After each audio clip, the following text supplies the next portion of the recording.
They chuckled when I texted the family group, "Anyone free to help me move this weekend?" No one replied. 15 minutes later, I sent the second photo, golden dawn pouring through the 20-foot windows of my $2.1 million loft in downtown LA. The entire chat went as silent as shattered glass. My name is Olivia Grant. I am 28 years old. When people ask where I am from, I am supposed to say Aurora, Colorado. But the word always feels foreign in my mouth, like a language I no longer speak. The place I live now, this structure of exposed brick and cold-rolled steel, smells of ozone, dark roast coffee from the shop downstairs, and the warm, dusty scent of concrete baking in the Los Angeles sun. It is the smell of intention. The place I come from, the place I escaped, smells different. It smells of damp, freshly cut grass clippings sticking to the soles of your shoes. It smells of the faint, sharp tang of gasoline from the lawnmower engine cooling in the garage, and the metallic odor of rust blooming on the pile of old bicycle frames behind the shed. It is the smell of obligation, of expectations settling like mildew. Our house in Aurora was a beige split level on a street lined with other beige split levels, a place where conformity was the highest virtue. We were a family of 4, perfectly balanced for a Christmas card photo: Warren, Marla, Bryce, and me. My father, Warren, was the quiet patriarch. He was a man who believed volume was a sign of weakness. He managed the temperature of our home not with anger, but with the heavy, loaded weight of his silence. He was a carpenter, a man who valued solid, measurable things, and he treated his family with the same expectation of flawless right angles. My mother, Marla, was the peacemaker. She was a gentle, anxious woman who navigated the tension between my father and the world. Her anxiety manifested in her hands. She was always tidying, always wiping, but her primary tell was the tablecloth. We had a vinyl, faux lace cover on our kitchen table, and when the air grew tense, Marla's fingers would find the edge. She would pinch the plastic and pull it taut, smoothing a wrinkle that wasn't there, over and over. It was the only percussion in a house dedicated to silence. And then there was Bryce, my older brother. Bryce was the sun, and the rest of us were minor planets trapped in his orbit. He was the high school basketball star, the golden boy, the one whose name was announced over the high school stadium's tinny loudspeakers every Friday night. He was loud, he was charismatic, and he was celebrated. The mantelpiece in our living room was a shrine to his athletic career. Rows of gleaming gold plastic trophies arranged under a special track light my father had installed just for them. The proof of my place in this solar system hung in the upstairs hallway, right above the thermostat. It was the perfect family portrait, taken at a department store studio when I was 12 and Bryce was 14. Marla had insisted. We all wore matching navy blue sweaters. It was a study in composition. Bryce was dead center, beaming, holding a basketball as if it were a royal orb. My father stood behind him, one hand placed firmly on Bryce's shoulder, a look of proprietary pride on his face. My mother was tucked against Warren's other side, smiling brightly at the camera. And then there was me. I was on the far left edge of the frame, positioned slightly behind my father. The photographer had clearly angled the main light for Bryce. As a result, the entire left side of my face was lost in the deep, sharp shadow cast by my brother's shoulder. I used to stand in that hallway and just stare at it. I was technically in the picture. I had worn the matching sweater. But I was eclipsed. I was an afterthought in the documentation of my own family. Present, but not accounted for. This dynamic was codified every Sunday at dinner. The dining room, which sat unused the other 6 days of the week, was dominated by the big table. It was a heavy, dark oak heirloom from my father's side, complete with 6 matching high-backed chairs. This was the table of importance. This was where Warren, Marla, and Bryce sat. And then there was the kids' table. It was not a table at all, but a flimsy metal-legged card table from the 1980s.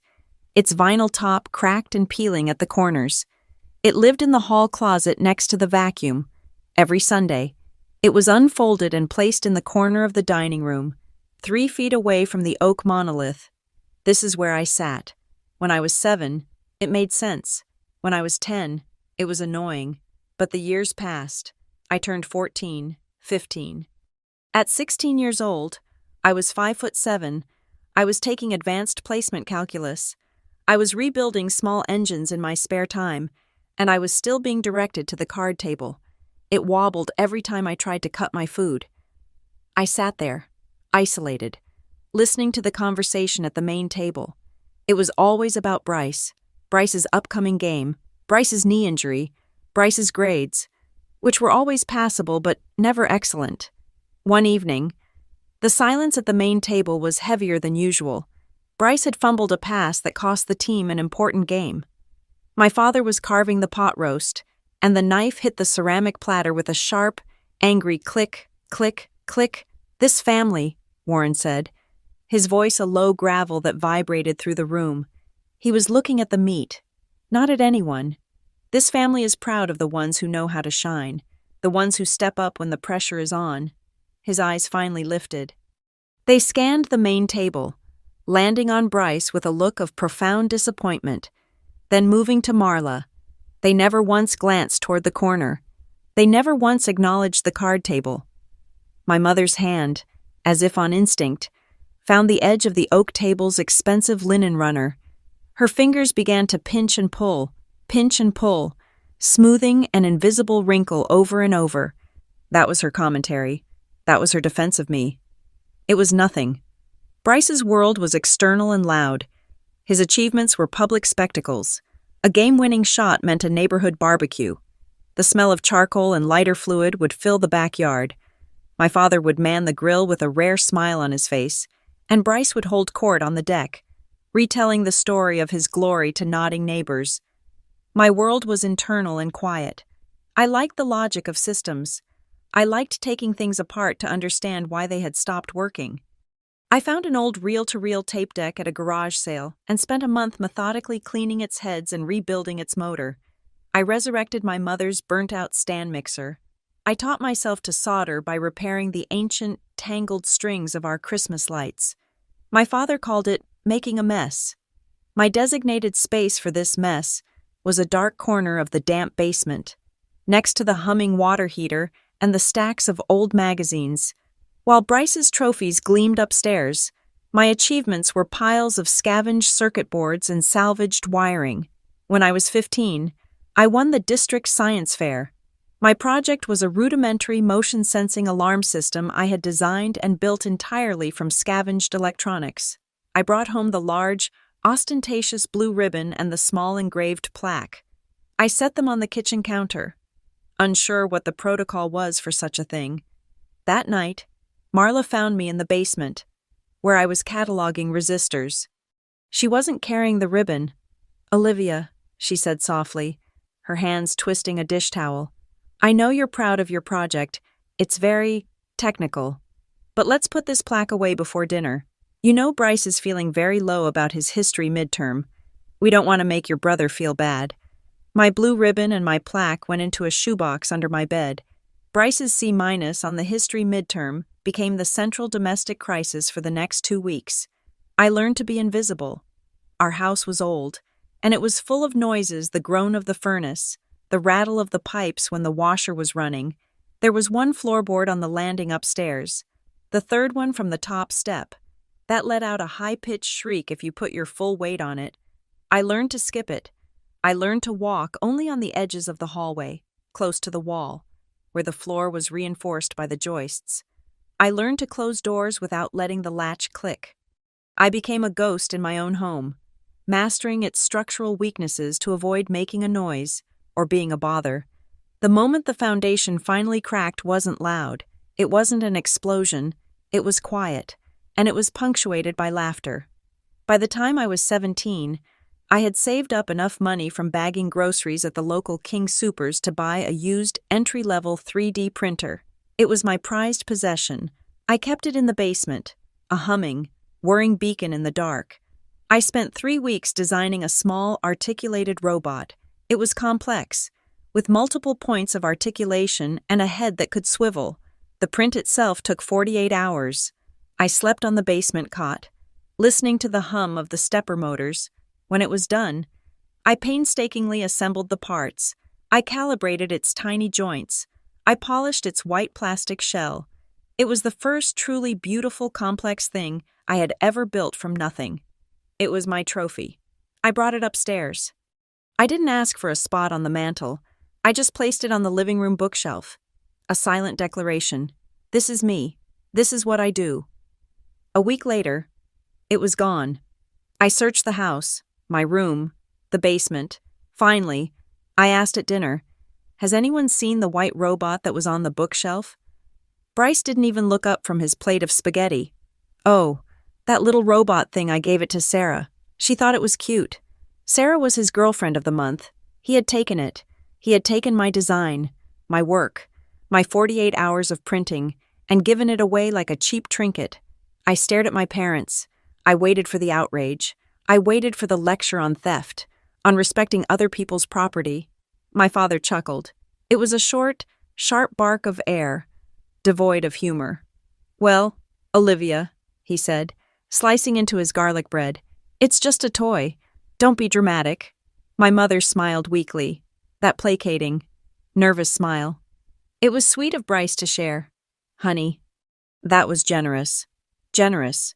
He had been generous with my work. They were laughing.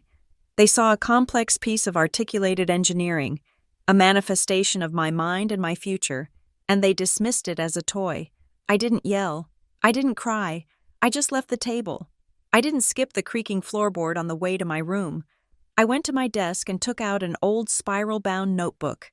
I sat in the quiet, the sound of their faint laughter still audible from downstairs. I finally understood. This family, my family, loved smooth surfaces. They loved shiny trophies, new cars, and the effortless, thoughtless grace of an athlete. They loved things that required no explanation. They hated the process. They hated the smell of solder flux and the tangle of multicolored wires. They hated the grease under my fingernails and the low, persistent hum of a machine working in the basement. They hated the sharp, sudden sizzle of a hot iron meeting a circuit board. That night, I wrote my first real vow. It wasn't written in anger.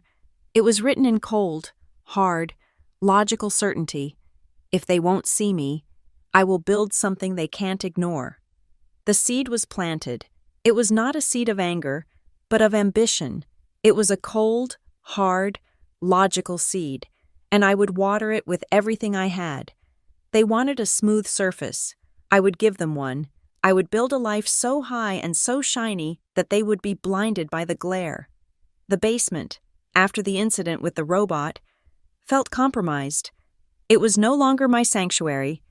It was just the place where my work went to be dismissed. I moved my operation to the garage. This was nominally my father's domain, but he rarely used the space for more than parking the car during hailstorms. The rest of the time, it was a cold, echoing tomb for dead lawnmowers and half-empty bags of fertilizer.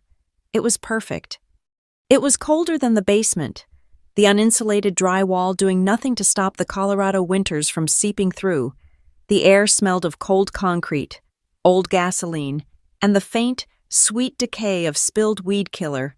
The floor was a map of old projects, none of them mind splatters of house paint from when the trim was repainted in 1998, dark oil stains from a leaking engine long since sold, and a fine, gritty layer of sawdust that never seemed to go away. The only illumination came from a single, 48-inch fluorescent tube fixture bolted to the ceiling joists. It was old. When I flipped the switch, it would flicker and hesitate, a rapid, frantic strobe of greenish-white light, before catching with a loud, electric That hum was the constant soundtrack to my work. It was a high, thin, anxious sound, the noise of a machine under stress. I worked on a rickety folding table set against the far wall. My stool was a high, wooden one my father had once used in his workshop before he relegated it to holding paint cans. The cold from the concrete floor seeped through the soles of my shoes, through the thin wood of the stool, making my legs ache. I learned to work in layers, my hands often stiff and red inside thin gloves. My resources were the electronic landfills of our neighborhood. Tuesday was large item trash day. I became a scavenger, a vulture. I walked the streets in the early morning darkness, pulling discarded electronics from the curbs, dead computer towers from the early 2000s, 1980s VCRs, microwaves with broken doors. I hauled them back to the garage, my new boneyard. I sat under that flickering green-white light, the garage smelling of cold metal, and I took them apart. I learned to resolder components without frying them, harvesting capacitors, resistors, and microchips. My workbench became an organized graveyard of tiny salvaged parts. My education came from the digital past. I had a weak Wi-Fi signal in the garage, just enough to access the internet. I found my mentors on defunct forums, text-only message boards from 1995. I downloaded scanned copies of textbooks written by professors in Finland and Germany. I taught myself how to program proximity sensors. I learned the logic of code, the clean, undeniable truth of if-then-else. It was a language that made sense. There was no subtext, no hidden meanings, no placating smiles. It simply was, or it was not. One afternoon, I found a prize. Left by a dumpster behind the local strip mall was a single, massive box speaker from the early 1990s. It was a beast. The cabinet made of heavy particle board covered in peeling blackwood veneer. It was part of a stereo system that was long gone. The cone of the main woofer was torn, a jagged rip near the edge. I took it. It was heavy, and I had to drag it 2 blocks back to the house. In the garage, I performed surgery. I took it apart on the floor. The internal crossover, the small circuit board that directs the high and low frequencies, was miraculously undamaged. The wiring, however, was corroded. I carefully, meticulously, replaced it. I repaired the torn paper cone using a technique I'd found online, a delicate patch made of tissue paper and diluted white glue. It was an ugly, visible scar. I bypassed the dead tweeter entirely. I didn't have the parts or the knowledge to fix it. When I was finished, I hooked it up to a small, low-wattage amplifier I'd built from a kit. I plugged in my phone. The sound that came out was imperfect. It was muffled, lacking any crisp high end. It was hoarse, but it was incredibly, astonishingly warm. It was a sound with weight and history. I had taken this dead object, this piece of junk, and I had given it a voice again. I felt a quiet, powerful surge of pride. It was a stupid, ugly, scarred thing, and I had made it sing. I decided to show them. This was different from the robot. This was functional. This was utility. This was something my father, the pragmatist, could understand. I carried the heavy speaker into the house. It was awkward and heavy. I set it on the beige carpet of the living room, next to the sleek, black modern entertainment center. My father kept meticulously dusted. Bryce was on the couch, scrolling through his phone, his thumb moving in a relentless, hypnotic blur. My father was in his armchair, reading the newspaper. I plugged it in. I put on some quiet, unobjectionable classical music. The warm, hoarse sound of a cello filled the room. Bryce didn't look up. My father lowered his newspaper by 3 inches. He looked at the speaker. He saw the peeling veneer. He saw the obvious, ugly patch on the woofer. His upper lip twitched, a micro-expression of distaste. It wasn't smooth. It was a mess. "What is that?" he asked. His tone wasn't curious. It was accusatory, as if I had tracked mud into the house. "I fixed it," I said, my voice sounding small in the carpeted room. "It was broken. I found it. I rewired the crossover and repaired the cone." My father grunted. He listened for a moment. "Sounds broken," he said. "It's working," I insisted, though the conviction was already draining out of me. "It's just an old speaker. It's supposed to sound warm." He stared at it for another long second, his gaze communicating how this object had failed his aesthetic standards. Finally, he nodded, a short, sharp dip of his chin. "Good." I waited. That was it. Good. He folded his newspaper, set it decisively on the end table, and turned his gaze not to me, but to my brother. "Bryce," he said, "you look thirsty." Bryce grunted, his eyes still glued to the phone screen. "Yeah, kinda." My father's eyes swiveled to me. The command was unspoken but absolute. "Olivia, get your brother some water." I looked at my brother, the high school star. 6 feet tall and perfectly capable. Lying on the couch, I looked at my father, the patriarch, issuing directives. I looked at my speaker, my ugly, resurrected trophy, sitting ignored on the carpet, my hands, which were still covered in black dust from the speaker cabinet, clenched into fists at my sides. I felt the grit digging into my palms. I said nothing. I turned. I walked to the kitchen. I filled a glass with ice and water. I walked back into the living room and placed it on the coaster next to Bryce. He picked it up without looking at me. I unplugged my speaker. I picked it up. It felt heavier now. I carried it back out of the living room, back through the kitchen, and back into the garage. I set it on my workbench, right next to my soldering station. The fluorescent light hummed above it. It looked right at home amid the tools and the wires and the oil stains. I plugged it back into my own amplifier. I connected my phone. I didn't play classical music. I put on the quiet, atmospheric indie music that I actually liked.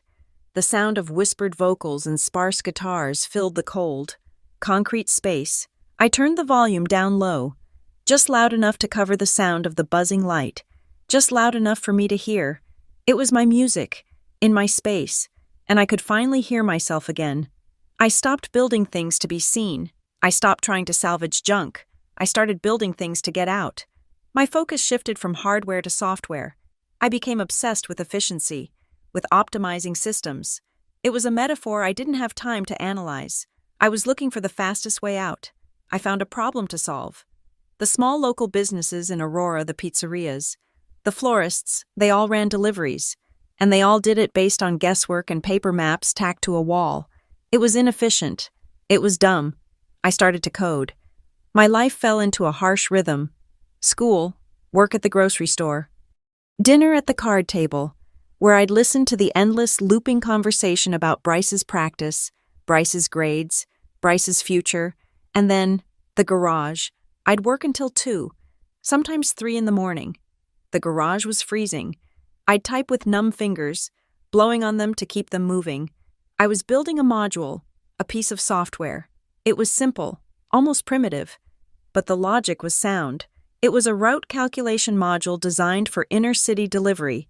It scraped public traffic data, took note of road closures, and calculated the most efficient path between multiple stops. It failed constantly.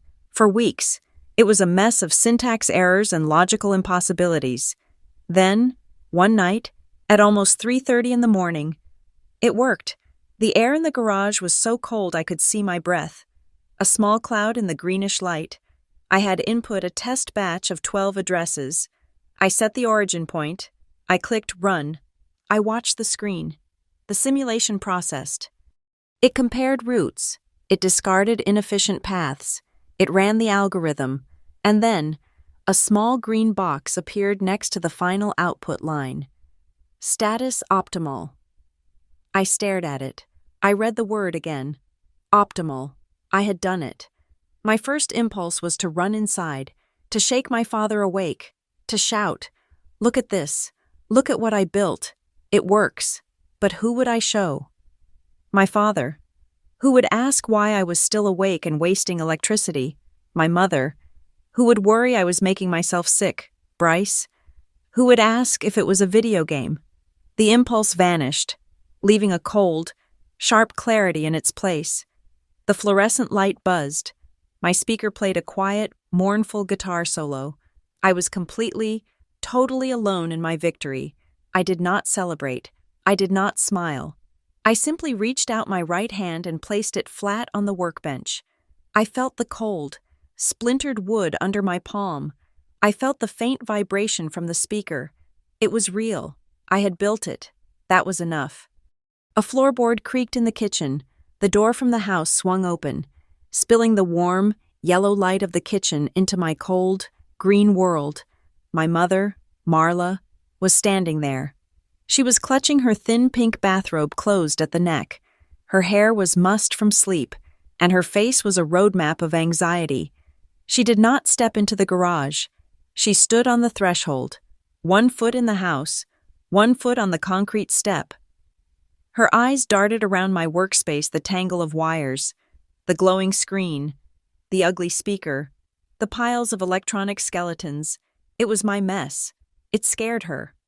"Olivia," she whispered. Her voice was thin. I didn't turn around. I just kept looking at the green word on my screen. "Hi, Mom." "It's so late," she said. "It's past 3. You'll hurt your eyes. Staying up like this?" I nodded, still looking at the screen. "I know. I'll be in soon." She lingered. I could feel her presence at my back. She was wringing her hands. I knew it. She was smoothing an invisible tablecloth. She wanted to say something more. She wanted to bridge the gap, to step across the threshold into my world, but she couldn't. It was too cold. It was too strange. "Well," she said finally, her voice full of a sadness I couldn't afford to acknowledge. "Good night." The door closed. The latch clicked. The warm yellow light was gone. I was alone again with the buzzing. The next day, I went to the public library. Bryce was applying to state colleges, and it was a full-time family occupation. My father reviewed his essays. My mother collated his recommendation letters. There were binders involved. I sat at a public computer terminal. I filled out one application. The Rockhaven Institute of Technology, a private, ludicrously expensive, specialized school in Boston, a place I had only read about on those old forums. It was a fantasy, a daydream. I wrote my technical essay on the simple root calculation module I had just completed. I described its logic, its potential for optimizing local logistics. I paid the application fee with cash I had saved from my grocery job. I told no one. It wasn't their victory to dismiss. It was my secret. The letter came on a rainy Tuesday in March. It was in a thick, heavy, cream-colored envelope. Not the thin, flimsy envelope of rejection. I took it to the garage. I sat on my stool under the buzzing light. I didn't open it for a full minute. I just listened to the rain drumming on the roof. I tore it open with a numb finger. "We are pleased to offer you admission to the Rockhaven Institute." I skipped the pleasantries, my eyes scanning for the words that mattered. I found them in the second paragraph. "In recognition of your outstanding technical submission, we are honored to award you the Rockhaven Institute Merit Scholarship, covering 100% of tuition for 4 years, and a partial stipend grant for residential housing." 100%. The garage, the light, the rain, it all faded. I couldn't breathe. I had done it. I had built my escape hatch. I waited until dinner. I sat at the card table. The main table was loud. Bryce had been accepted to Colorado State. My father was practically beaming, already talking about season tickets for the football games. I waited for a pause in the celebration. "I have some news," I said. The chatter stopped. 3 heads turned to me, surprised that I had spoken. I was accepted to college. My mother smiled. It was a genuine, relieved smile. "Oh, Olivia, that's wonderful. The community college. That's so practical." "No," I said, my voice steady. "The Rockhaven Institute. It's in Boston." The name hung in the air. It meant nothing to them. "And," I continued, "I received the full tuition merit scholarship and a partial grant for housing." The silence that followed was not celebratory. It was heavy, cold, and assessing. My mother's smile froze, then collapsed.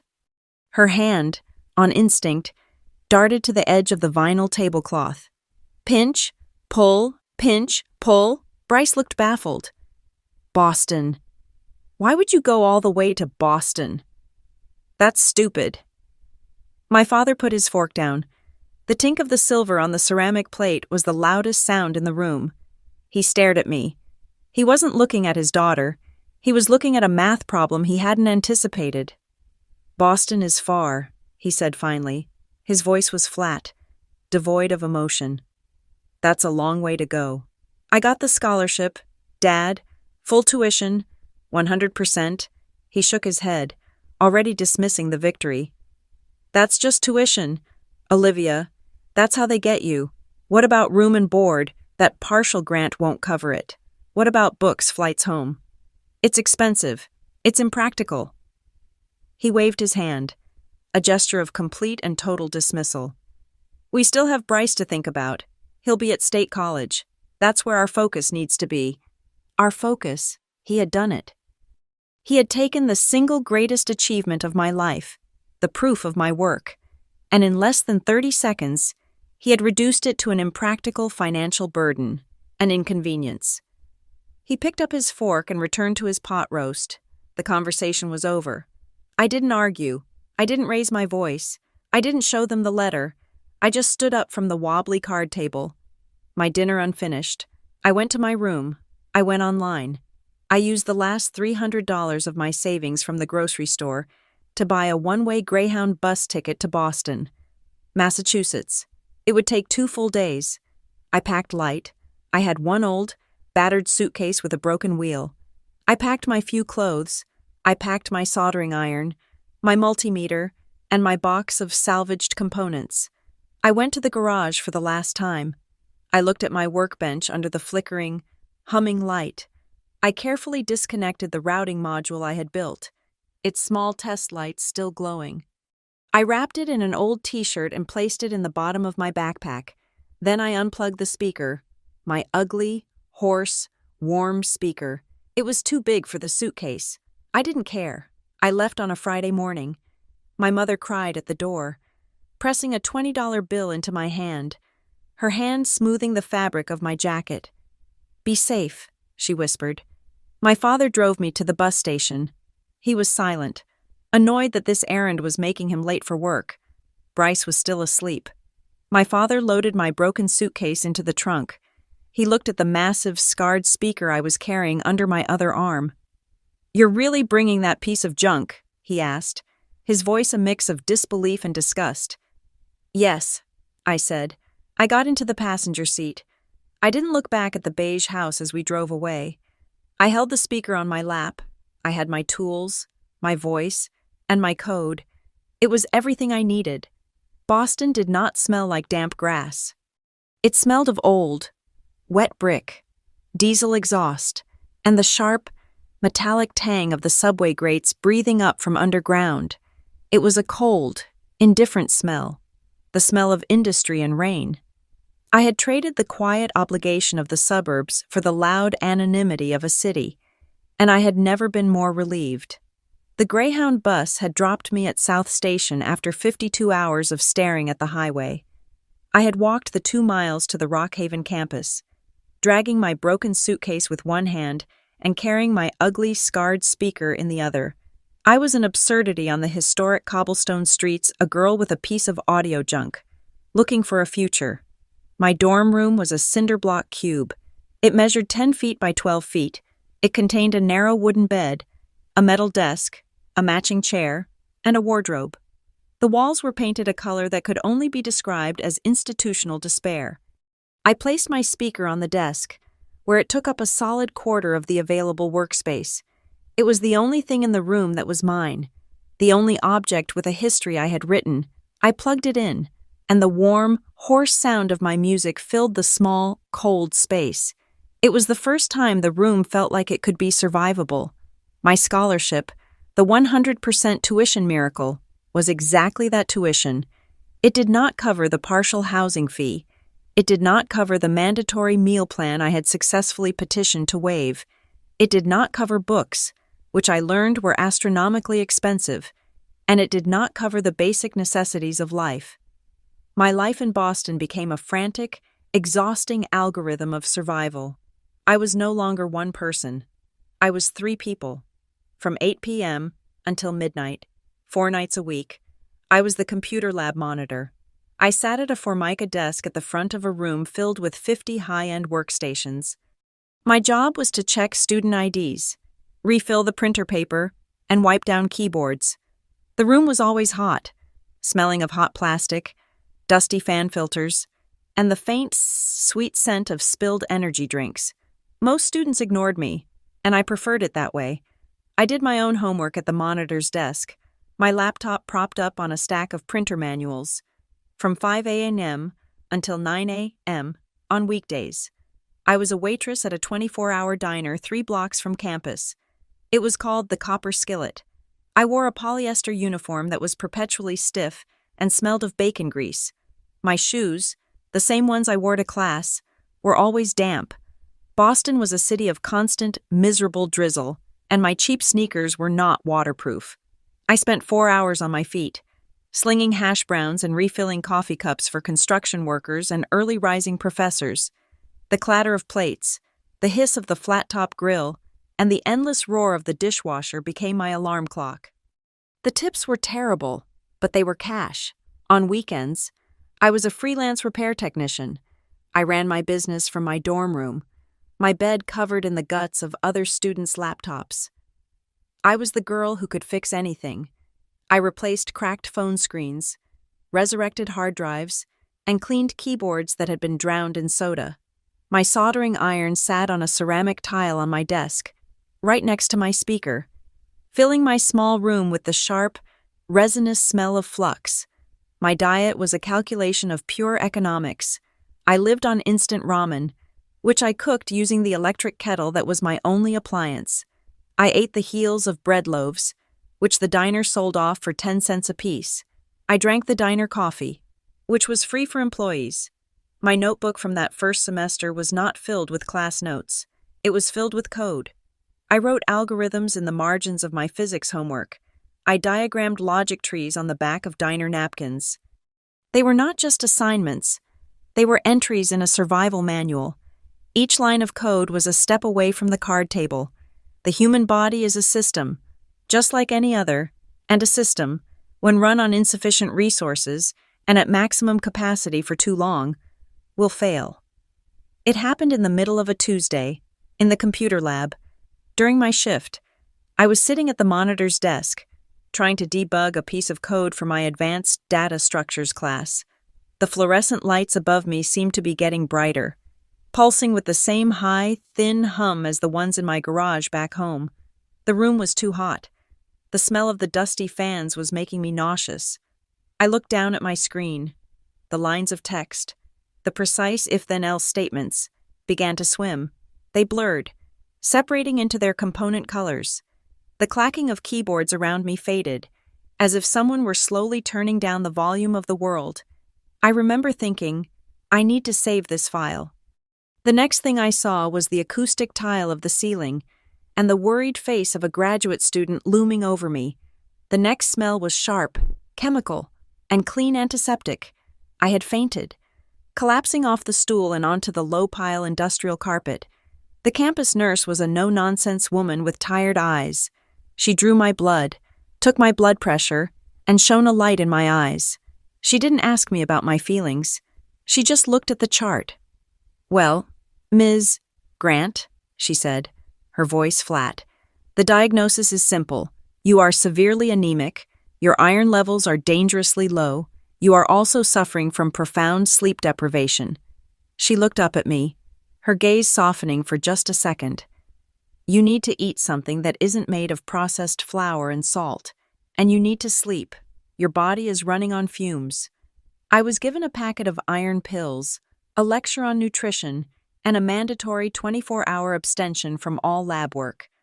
I went back to my dorm room. I sat on my bed, the room still smelling faintly of solder. I felt a wave of profound, terrifying failure. I was failing. I couldn't even manage to stay conscious. My phone buzzed on the desk. I picked it up. It was a text message from my mother. My heart, for a stupid, hopeful second, leaped. Maybe she knew, maybe she could sense, across the thousands of miles, that I was not okay. I opened the message. It was a picture. It was my brother, Bryce, standing on the Colorado State football field, grinning in a brand new uniform. The text beneath it read, "Great news. Bryce got the full athletic scholarship. Your father is so proud. He is buying season tickets. We are all so excited." I stared at the screen, at the bright, smiling, celebrated face of my brother. The scholarship, the pride, the excitement. There was no question at the end of the text. There was no, "How are you?" There was no, "How is Boston?" It was just a broadcast, a declaration of what mattered. I put the phone down on the desk. I did not reply. I took one of the iron pills with a cup of cold tap water. I lay down on my bed and closed my eyes. The nurse had said to rest, but I couldn't rest. I just lay there, my body vibrating with a new kind of fuel. It was not anger. It was colder and cleaner than anger. It was resolve. My failure was not in fainting. My failure was in ever expecting them to see me at all. The line was drawn. I was on my own, and I would have to be smarter. My scholarship required me to maintain a certain GPA, but it also required participation in a departmental project. I had avoided it, fearing the time commitment. Now, I saw it as an opportunity. I joined the Rockhaven robotics team. I had expected to be given a soldering iron and pointed at a broken circuit board. That was the role I knew: the fixer, the mechanic. But the team leader, a brilliant, terrifyingly intense senior named Anya, saw my coding background.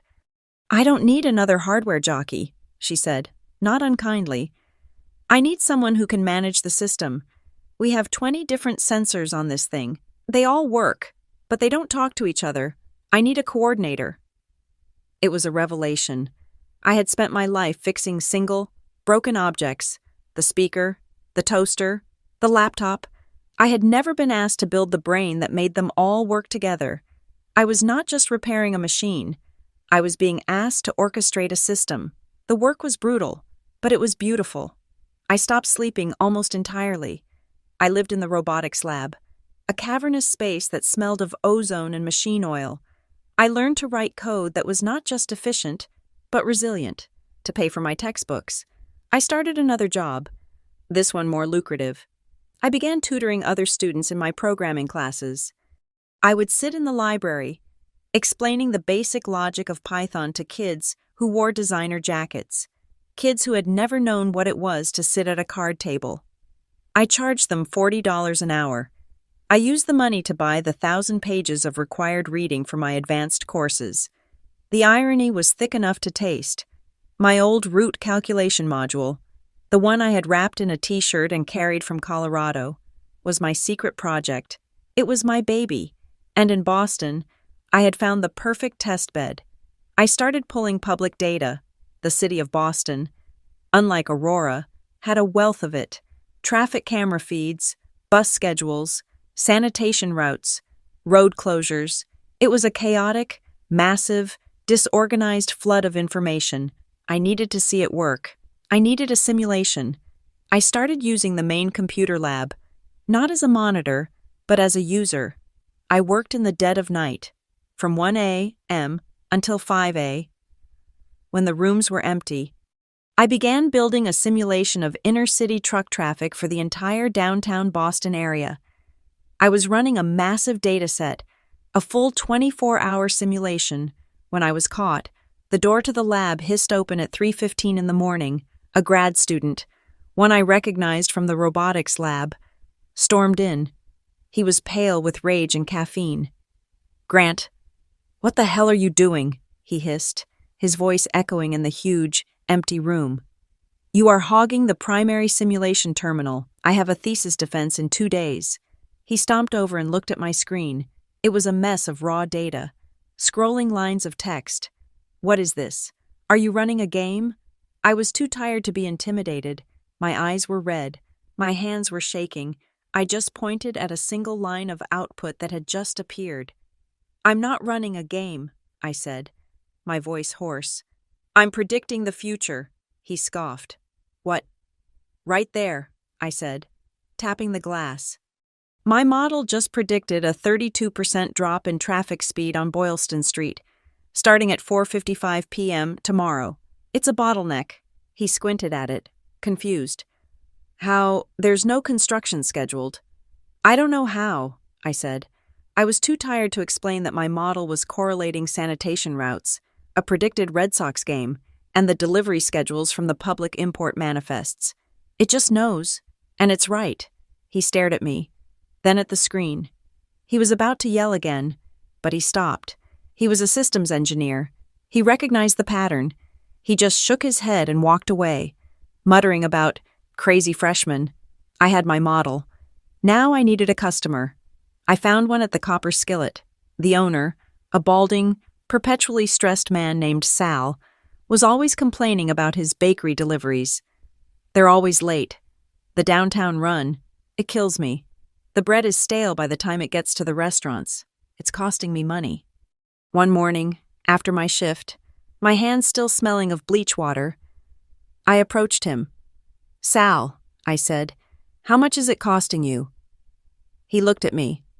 "What, like, in gas? In time? In money?" I said.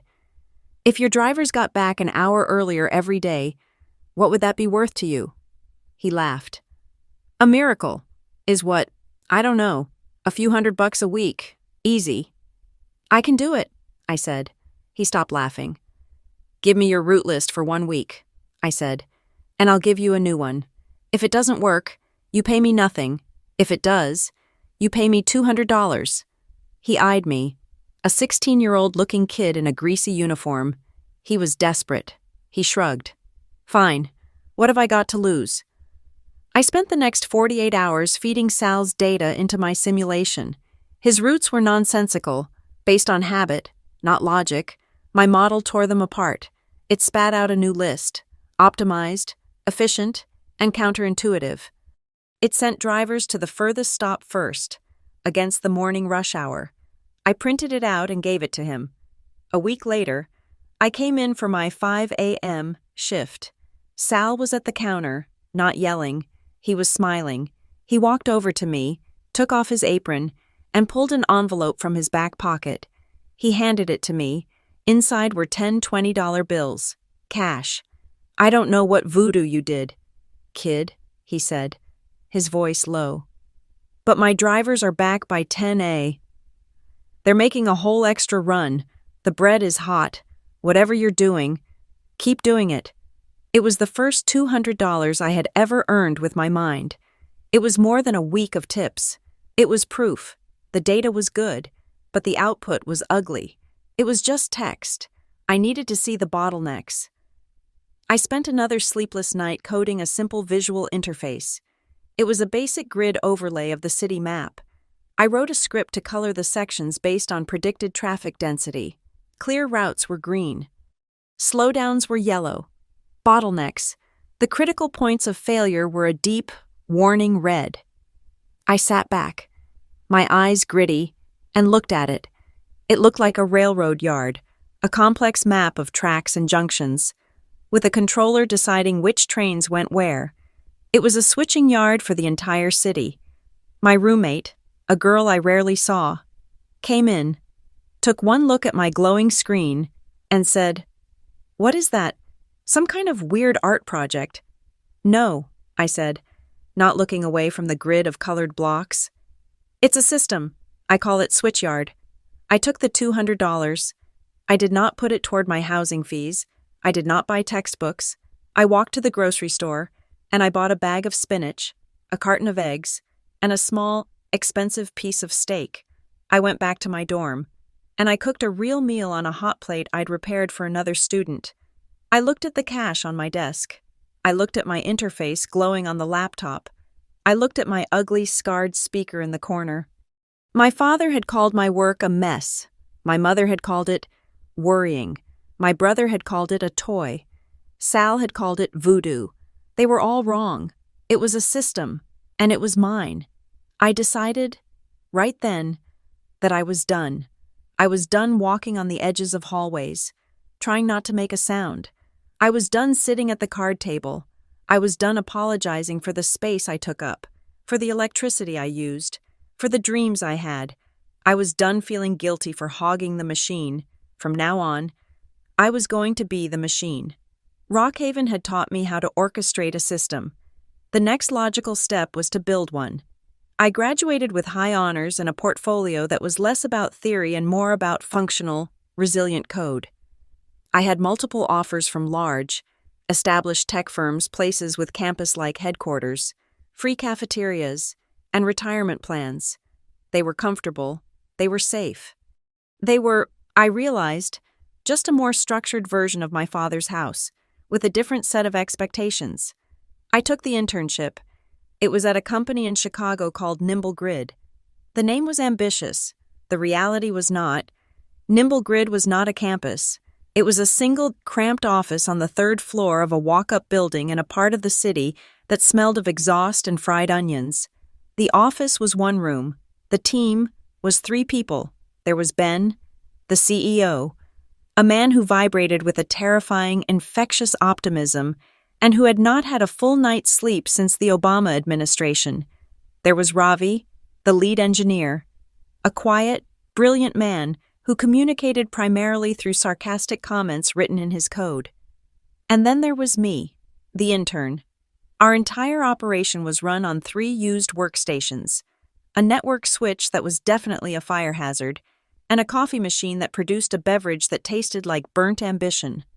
Our primary piece of furniture, aside from our desks, was a lumpy 1970s-era plaid sofa that doubled as Ben's bed on most nights. Nimble Grid had one product, a simple, cloud-based logistics platform for small to medium businesses. It was, in essence, a glorified spreadsheet with a map interface. It was functional, but it was dumb. It didn't predict anything. It just recorded what had already happened. My first month was a blur of frantic, desperate work. We were trying to launch our first major client, a regional hardware chain. The pace was punishing. It was not the steady academic rhythm of the university lab. It was a full-contact sport. We were not iterating. We were patching. We were not designing. We were plugging holes in a dam that was about to burst. And then it burst. The launch was a catastrophe. We had a concurrency bug we hadn't caught. The moment more than 10 users tried to access the system at once, the whole thing didn't just slow down. It seized. It froze solid. The client's data was locked. Their deliveries for the entire Midwest region ground to a halt for 6 hours. The phone call was short. Ben took it, his face going from its usual optimistic pink to a pale, waxy gray. He hung up. "They're canceling," he said, his voice quiet. The silence in the room was louder than any yelling could have been. "They want their initial deposit back. They're threatening to sue for damages." Ravi swore, a single, sharp word, and turned back to his screen, angrily typing. "How bad is it?" I asked. Ben didn't look at me. He looked at the plaid sofa. "It's bad. After we give them the deposit back, we have $1,200 left in the bank account." $1,200. That was the end. That was the sound of the lights being turned off. Ravi stood up and kicked his desk chair. "It's over. That system was never going to scale. It's built on a faulty premise. We're done." Ben just sat on the edge of the sofa and put his head in his hands. The optimism had finally, fully drained out of him. I looked at the whiteboard, a map of our failing architecture. Ravi was right. The system was dumb. It was reactive. It was my family, looking at the consequence of a bad grade instead of the reason for it. And I looked at my own laptop, where my personal project, Switchyard, sat idle. I had been refining it for 4 years. It was no longer a simple simulation. It was a predictive engine. "No, we're not," I said. Ben and Ravi both looked at me. I was the intern. I was the one who was supposed to be getting the coffee. But we couldn't afford coffee. "What you have," I said, walking to the whiteboard and grabbing a marker, "is a system that looks backward. It records where a truck was. That's useless. You're selling history. You need to be selling the future." Ravi scoffed. "And how do you propose we do that?" Intern, "We don't have a crystal ball." "No," I said, and I began to draw. I drew a map of the city. I drew nodes. I drew vectors. I drew connection points. "But we have data. We're just not using it.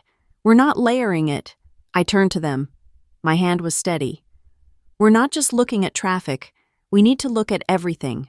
Weather patterns, construction permits, local event schedules, sanitation routes. We need to build a model of the city's traffic microclimate. We need to stop predicting where the bottlenecks are and start predicting where they will be in 3 hours. Ben lifted his head. A microclimate. That's what I call it, I said. I've been building the core engine for 4 years. It's called Switchyard. It's a predictive graphing model. It's fast. And it's light. We could integrate its core logic into Nimble Grid's platform in a week. Ravi was staring at my diagram. He was skeptical. But he was also an engineer. He saw the logic. Integrate it. That's not a patch, Olivia. That's a heart transplant. And we don't have a patient that can survive the surgery.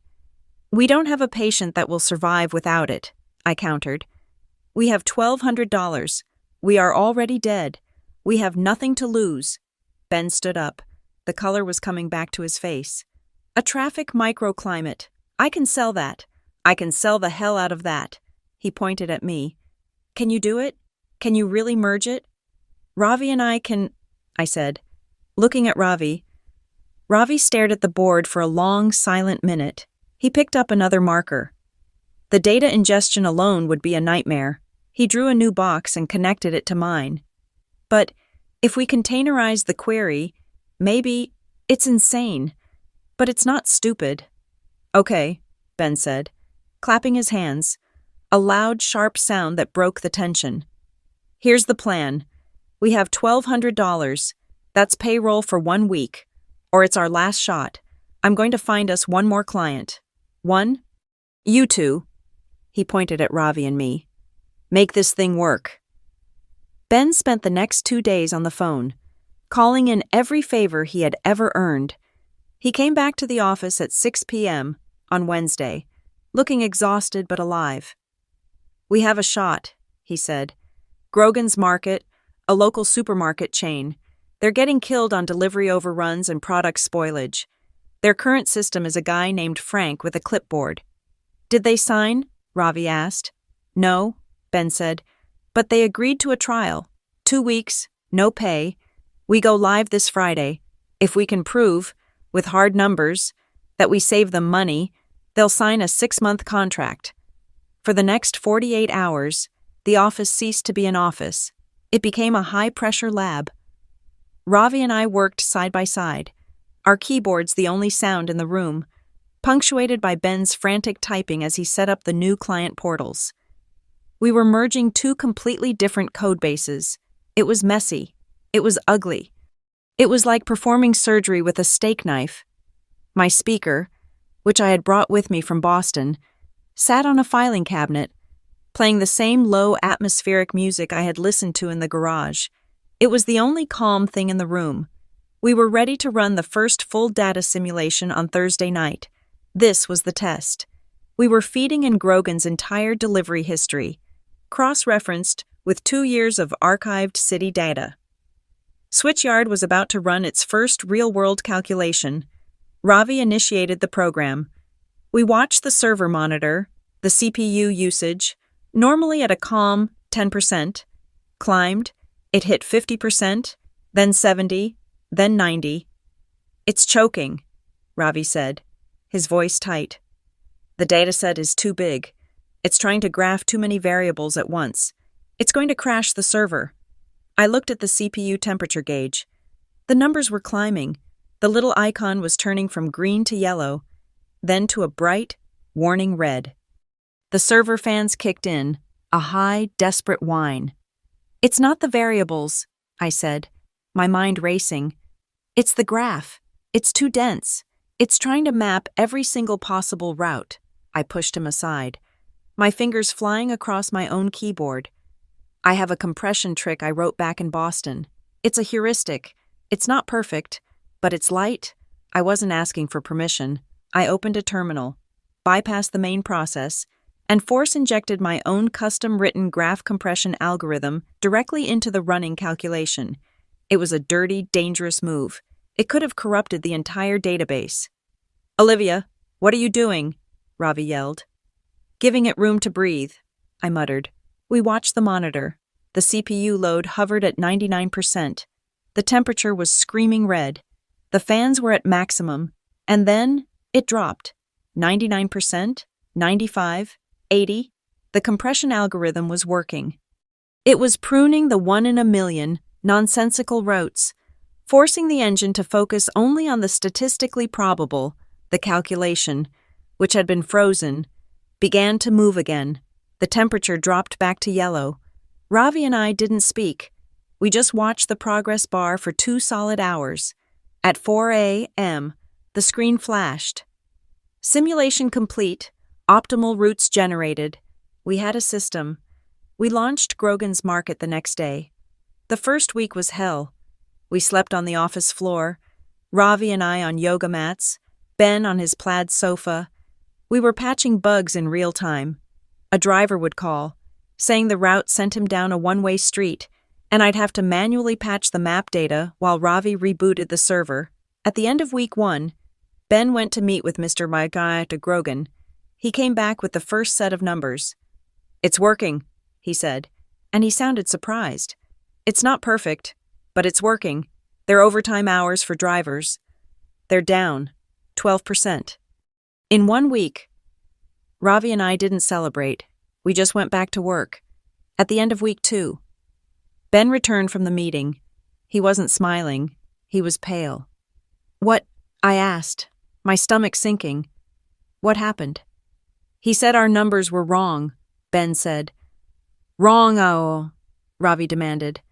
Ben's face broke into a grin so wide I thought it might split his skull. "He said our number for reduced out-of-stock items was wrong. We predicted a 22% reduction. He said the actual number was 31%. He held up a piece of paper. It was a contract. Signed. "He signed," Ben whispered. 6 months. They're our first client." Ravi actually laughed, a short, sharp bark of pure relief. I just closed my eyes and leaned my head back against the wall, the tension draining out of me so fast I felt dizzy. That night, we had our first board meeting. Ben bought a case of cheap beer. "Okay," Ben said. "First order of business, Olivia, you're not an intern anymore. I'm putting you on salary. It's not much, but it's a real salary." I looked at him.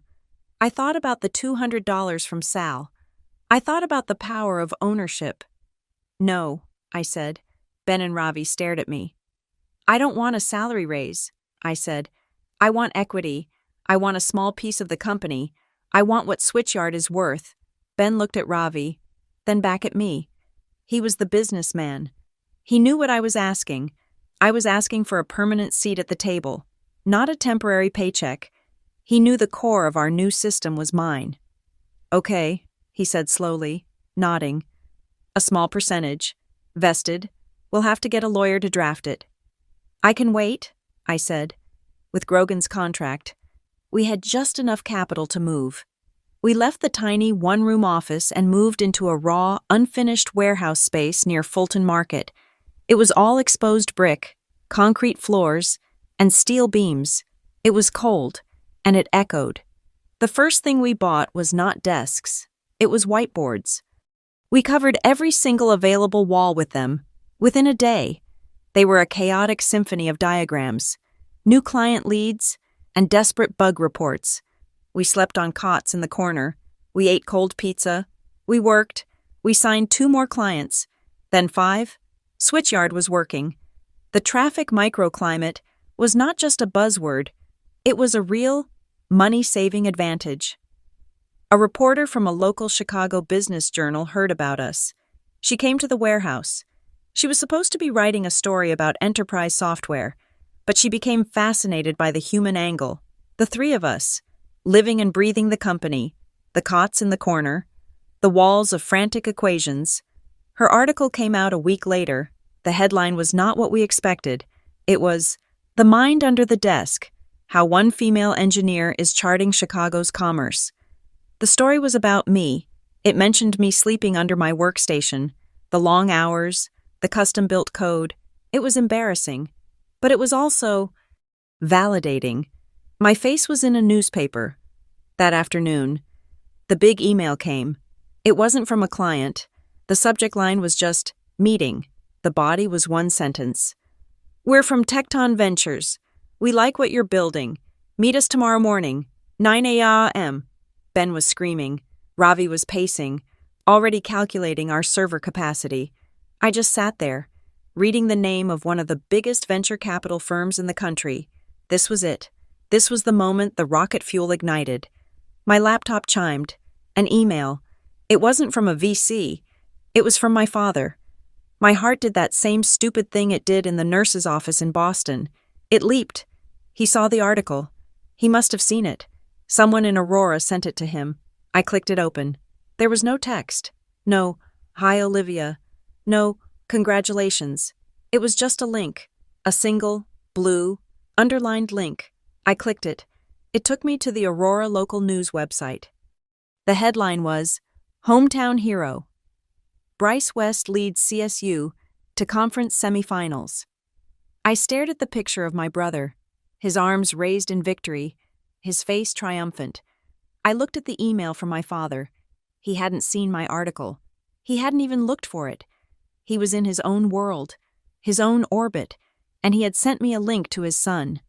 I looked at the VC email on my other monitor. "Meet us tomorrow morning." I looked back at the picture of Bryce. I did not feel anger. I did not feel sadness.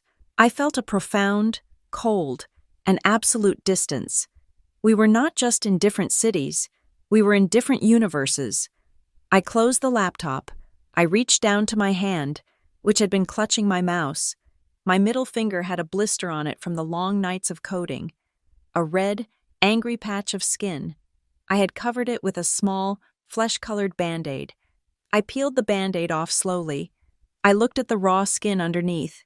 It was the mark of my work, my sweat equity.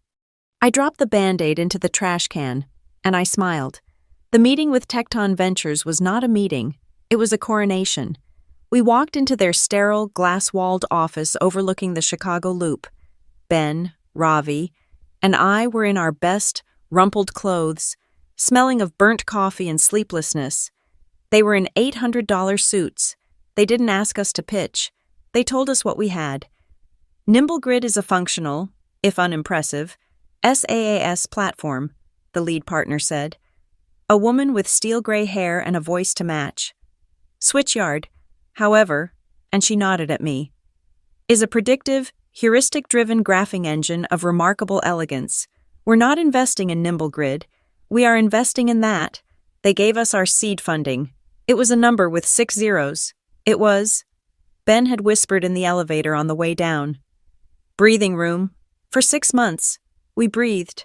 We hired a small team of engineers. We moved Ravi and Ben off the cots and into actual apartments.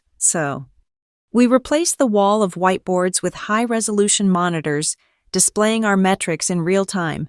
We were a real company. We were stable. And then the world broke. It was not one single event. It was a cascade. A series of dominoes falling over. A labor strike at a key rail yard in Joliet. A freak ice storm that shut down the I-90 for 48 hours. A sudden, unexpected surge in international shipping that clogged the regional ports. The regional supply chain, a system that had always operated on the fragile assumption of just-in-time delivery, snapped. The panic was instantaneous. It was not a slow-motion crisis. It was an explosion. Trucks were stranded. Warehouses were overwhelmed with the wrong inventory and starving for the right kind. Store managers were staring at empty shelves. The logistics of the entire Midwest, from toilet paper to lettuce to prescription medication, had seized. The old systems failed. The ones that looked backward, the ones that just recorded what had already happened, were useless. Frank with his clipboard at Grogan's Market was suddenly in the same boat as the multi-million-dollar logistics arms of national corporations. Everyone was blind. Ben, Ravi, and I stood in front of our main monitor array. We weren't watching our revenue. We were watching the city's data feeds, which we were now plugged into at a massive scale. And Switchyard was not blind. The model was churning, the server load climbing, but it was not seeing the massive highway-level problem. It was seeing the consequences. It was seeing the microclimate in chaos. "Look at this," I said, pointing to the screen. I zoomed in on a 6-block section of the West Loop. The freeways are dead. We know that. But look here. The model is predicting a 90% failure rate for deliveries on this specific street.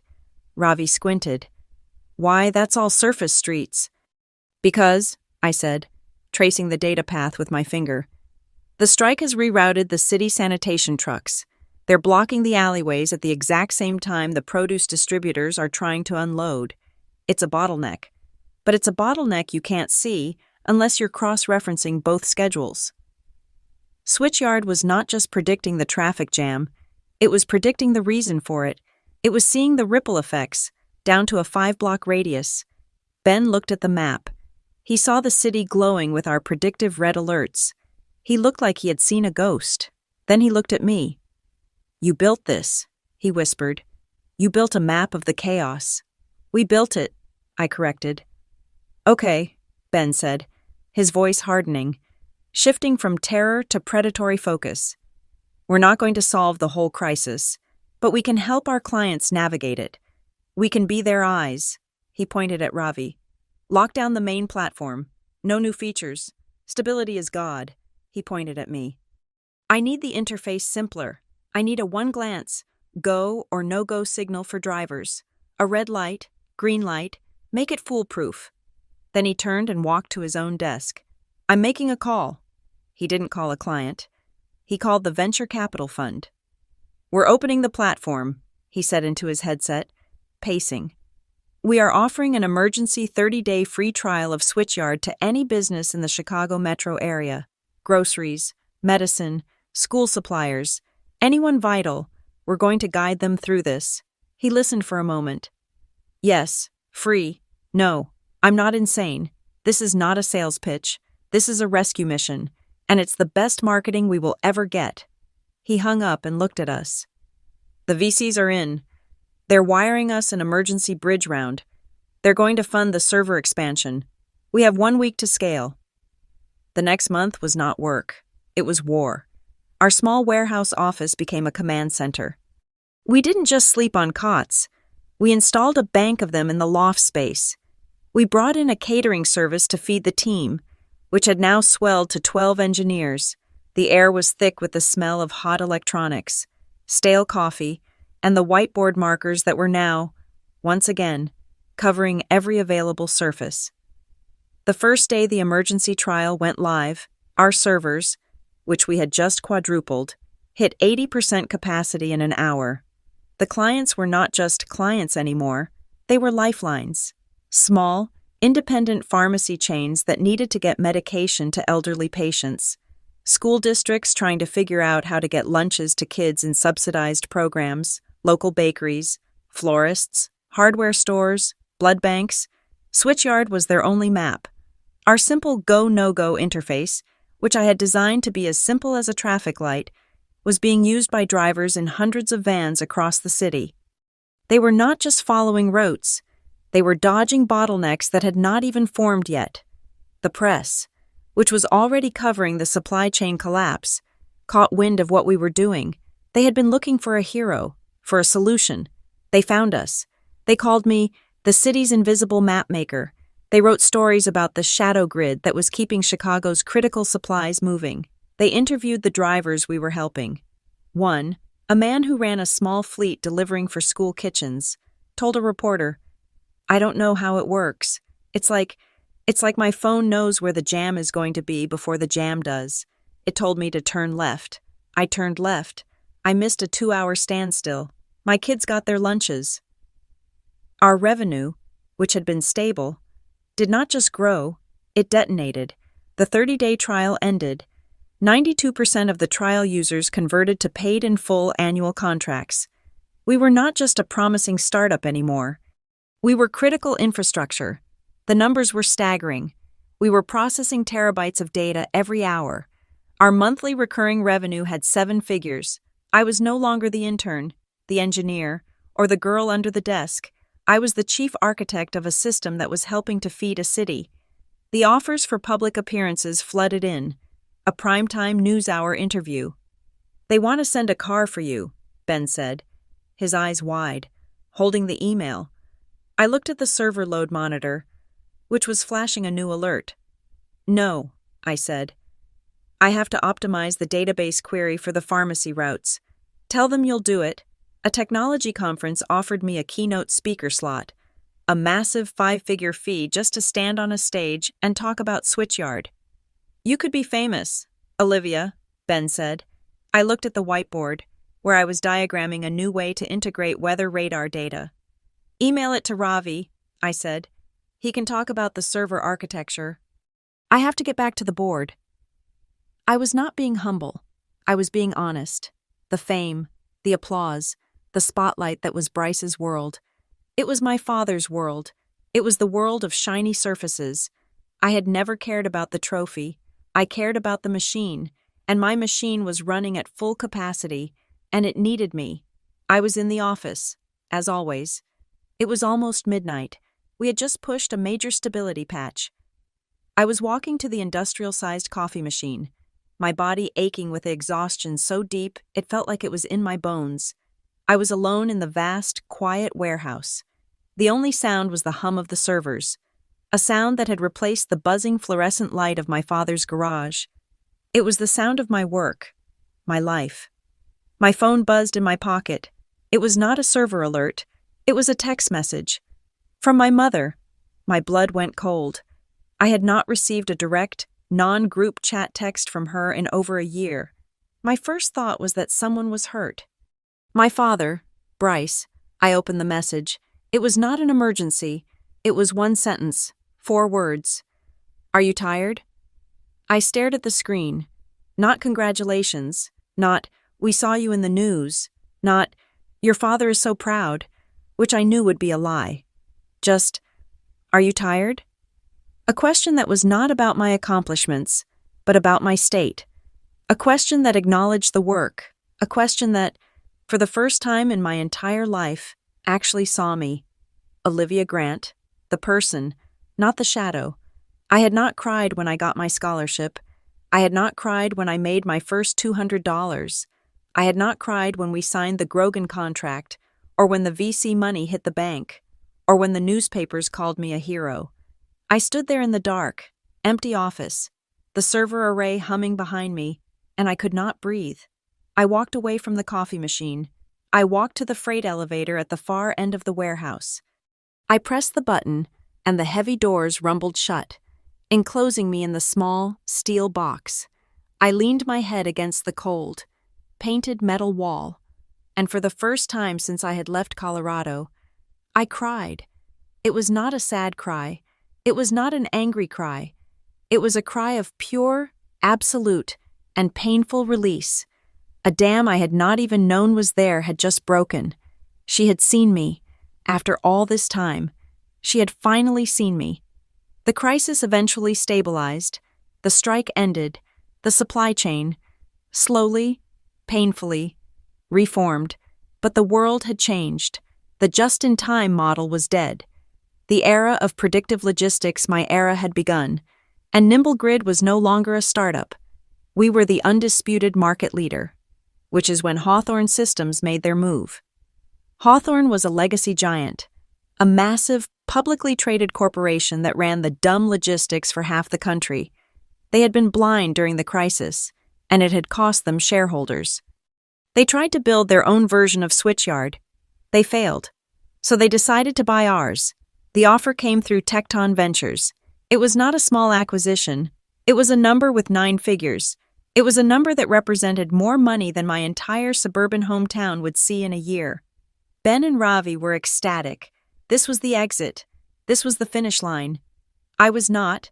We were in a lawyer's office, a sleek, modern space with views of Lake Michigan, Ben, Ravi, our lead VC, and me, sitting across from a team of Hawthorne's corporate attorneys.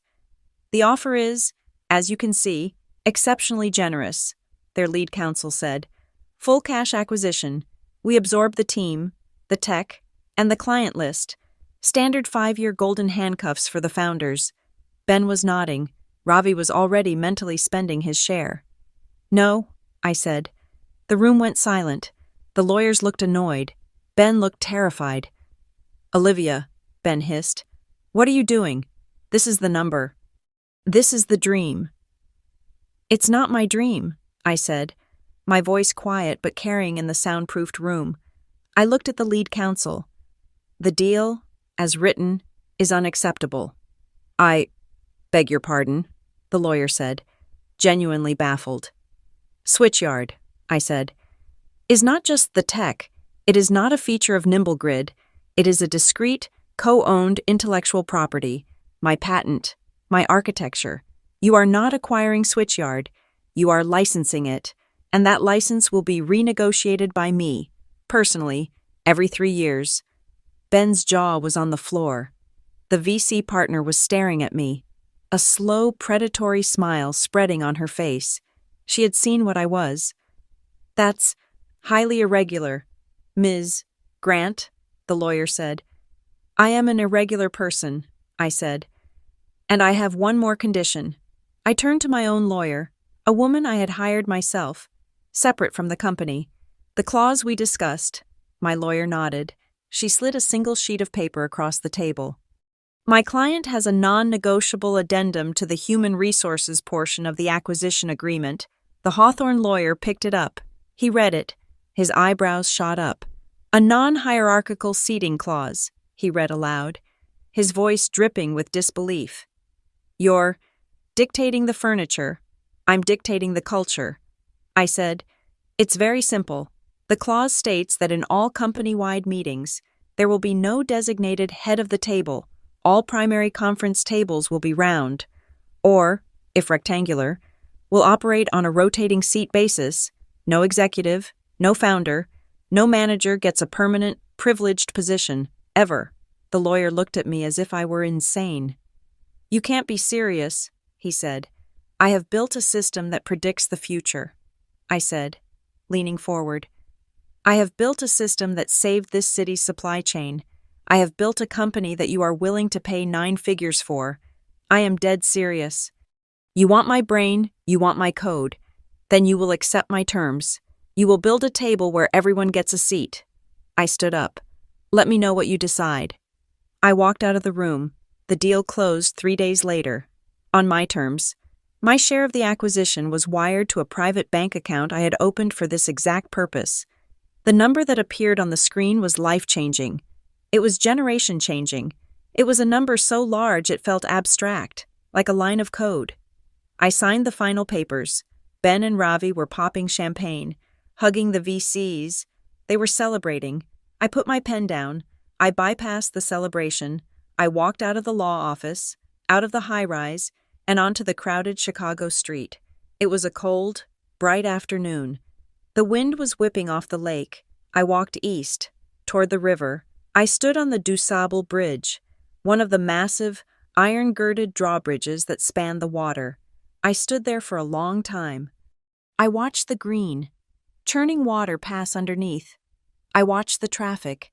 I listened to the sound of the city, the rumble of the L train on the tracks above me, the taxis, the people. The wind was strong. It cut through my coat, making my eyes water. It sang as it passed through the massive iron trusses and rivets of the bridge. It was a high, thin, metallic sound. The sound of cold steel under pressure. It was the most beautiful sound I had in the world. I was not a girl in a garage anymore. I owned the bridge. I did not stay in Chicago. The wind off that bridge was cold, and I had been cold for long enough. Hawthorne Systems had my code, but I had their money. The golden handcuffs were generous. 5-year consulting contract that was mostly advisory and could be done from anywhere. I was free. I didn't go back to Colorado. There was nothing there for me but the smell of damp grass and the sound of a creaking floorboard. I went west. I went to Los Angeles. I was not looking for a house. I was not looking for a split level with a yard, a garage, or a living room. I was looking for a space that felt like my mind open, raw, industrial, and filled with light. I found it in the Arts District, downtown LA. It was a neighborhood in transition, a place where old 20th century brick warehouses were being colonized by artists, chefs, and designers. It still felt like a working district. It smelled of diesel from the trucks, the bitter tang of roasting coffee, and the faint, sweet scent of hops from a local brewery. It was the smell of production, not just existence. The building was a former textile factory from the 1930s. all reinforced concrete and industrial-grade steel. The unit was a corner loft. The moment the realtor opened the heavy, metal-clad door, I knew it wasn't a room, it was a volume. The ceilings were 20 feet high. The floors were the original, scarred concrete, polished to a dull sheen, still showing the faint outlines of where heavy machinery had once been bolted down. One wall was entirely exposed, faded red brick. The opposite wall, and the one that turned the corner, was glass. 20-foot-high panes of original, steel-framed industrial glass. It was not a view in the conventional sense. There were no oceans, no mountains. It was a view of the city's bones. I looked out over a landscape of flat-roofed warehouses, their surfaces covered in vibrant, complex graffiti murals. I could see the concrete viaduct of the LA River, and beyond that, the endless, rumbling artery of the freight train lines. It was a living diagram of logistics. It was the most beautiful thing I had ever seen. "It's a true warehouse conversion," the realtor said, his voice echoing in the enormous space. "Very raw, very authentic. The light in the morning is just spiritual." "What's the price?" I asked. "It's listed at $2.1 million, he said, a little apologetically. "The market down here is aggressive." "I'll take it," I said. His head snapped around. "Just like that. You don't want to." "I'll pay a portion in cash from a private account," I said. "The rest will be wired from my asset management firm." I was not just buying a property, I was buying a fortress. I was buying the sky. The furnishing was an act of deliberate minimalism. For the first month, I lived in the space with nothing but a mattress on the floor, a laptop, and a single folding chair. I sat in that chair in the middle of the vast, empty room and just watched the light move. I watched the spiritual dawn the realtor had promised. It wasn't spiritual, it was industrial. The sun didn't rise, it ignited. It struck the glass at a low angle, and the entire loft exploded in a wash of brilliant, golden-orange light. It was violent and absolute. It was the sound of a starting gun. I hired a designer, a woman I had found who specialized in warm minimalism. I had only 2 requirements. First, the workspace. I didn't want an office. I wanted a corner. In the corner furthest from the bedroom, we placed a simple, custom-built desk of dark, cold-rolled steel. On it, I placed 2 objects, my laptop and my old, scarred, ugly box speaker from the Aurora dumpster. It was the only piece of my past I had carried with me. It sat there, an icon of my origin.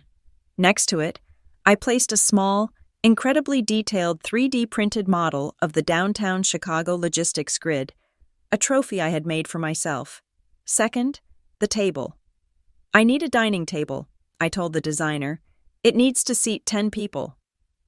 She brought me designs for stunning, massive tables, all with imposing head and foot chairs. "No," I said. "This one." I pointed to a design that was nothing but a single, massive slab of solid black walnut. It was 10 feet long. It was paired with 10 identical, simple, beautifully crafted chairs. There was no head, there was no foot. Every single seat was equal. The designer had placed it in the center of the vast, open space. "It will anchor everything," she said. "Yes," I said. "It will." The walls were the final piece. I left the brick wall bare. On the main concrete wall, I hung 3 things, spaced exactly 4 feet apart. They were framed in simple, museum-quality black steel. The first was my original, hand-drawn logic diagram for Switchyard, the one I had sketched on the whiteboard in Chicago, the night we almost went bankrupt. The second was the framed incorporation document for NimbleGrid, with my name listed as a founding equity partner. The third was the master patent for the Switchyard predictive engine. There were no photographs, there were no paintings, there were no relics from a life I had not chosen. The walls were a record of my work. I learned the rhythms of the building. I opened the massive, crank-operated clerestory windows, and the city flowed in. It was never quiet. I heard the low, guttural rumble of the freight trains in the distance. a sound I found deeply comforting.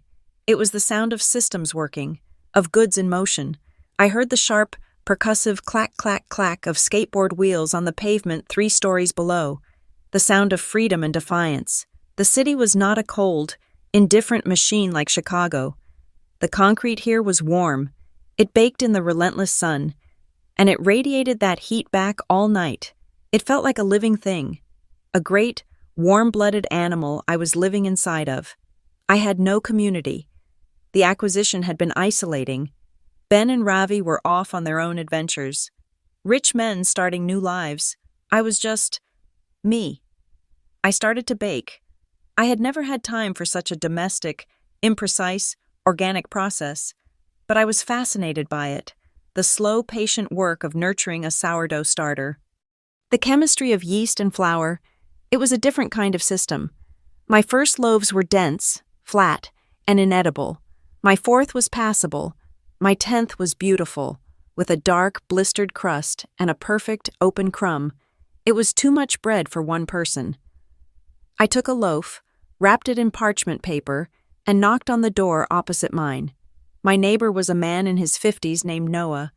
He was a chef, a man who had once had 2 Michelin-starred restaurants and then, as he put it, walked away from the tyranny of the tasting menu. He now ran a high-end, underground supper club from his loft. He took the bread, he smelled it, he broke off a piece, he chewed it slowly, his eyes closed. "This is good," he said, his voice a low growl. "Your fermentation is solid. You need a hotter oven. But the gluten structure is excellent. Come for dinner on Friday, 8 o'clock. Don't be late." That was how I met my new family. Noah introduced me to Rena. Rena was a single mother in her 40s who lived on the floor below. She was a long-haul truck driver. She was fierce, funny, and had a tattoo of a complex gear system covering her entire left arm.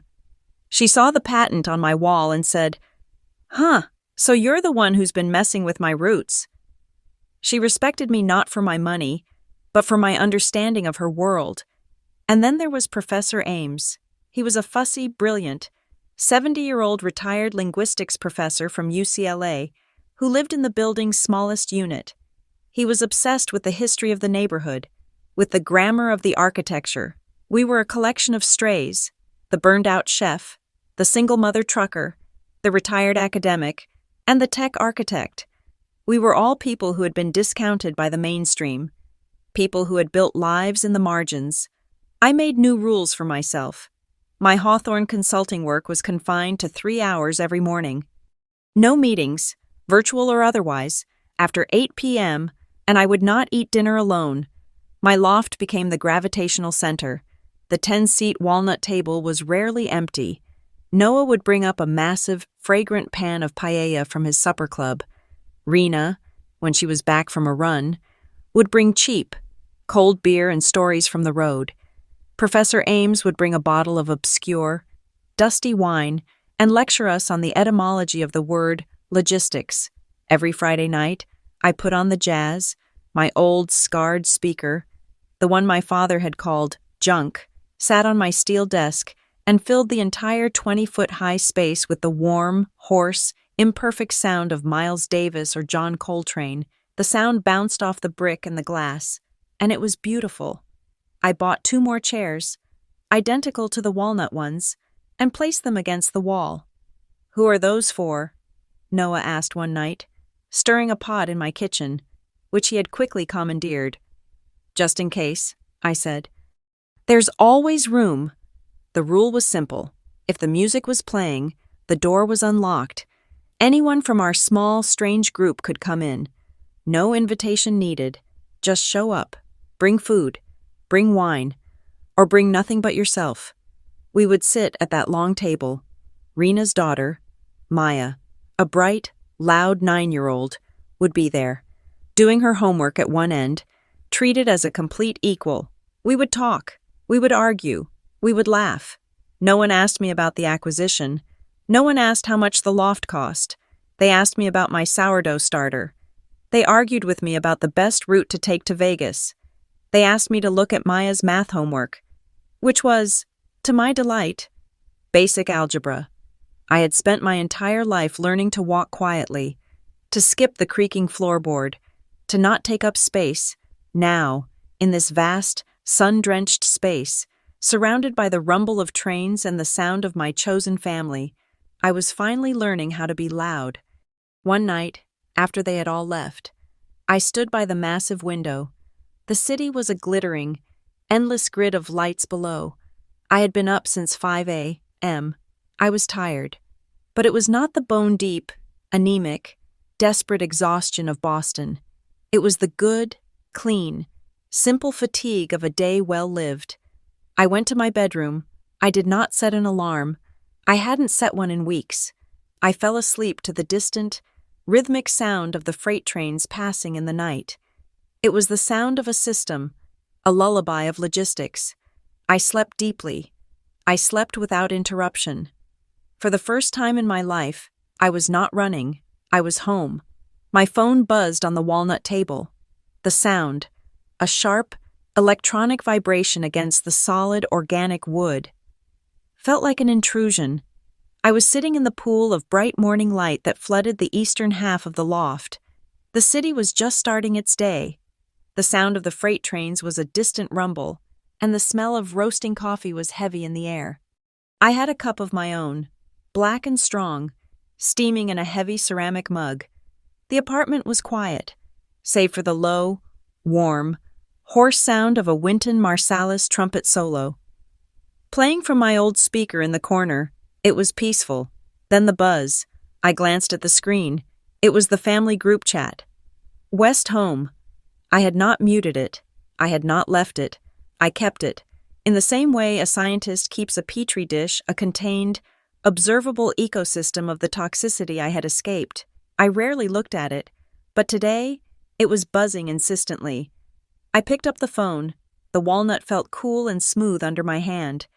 The phone felt light and hollow. The chat was active. Bryce had posted a new photo. It was a picture of a brand new, enormous, chrome-laden pickup truck, the kind of truck that costs $60,000 and has never seen a speck of mud. Bryce. She's finally here. New beast for the new job. A flurry of congratulations vow and wow emojis followed from various aunts and uncles. Then, a text from my father, Warren Good, solid American steel. Proud of you, son. That's what hard work looks like. I looked at the picture. Bryce's new job was a junior marketing position at a friend's father's insurance agency. The hard work was the down payment my father had almost certainly co-signed for. It was another trophy for the mantelpiece. A few messages down, my father added his own news. Warren closed the contract on the Miller kitchen remodel, custom cherry cabinets, Granite Island, the big one. More congratulations. Attaboy. Warren, you're the man. The performance, the endless, looping performance of their small, suburban victories, the shiny surfaces. I felt the familiar, cold distance, the feeling of looking at a strange species through thick glass. And then, an idea. It was not a conscious thought.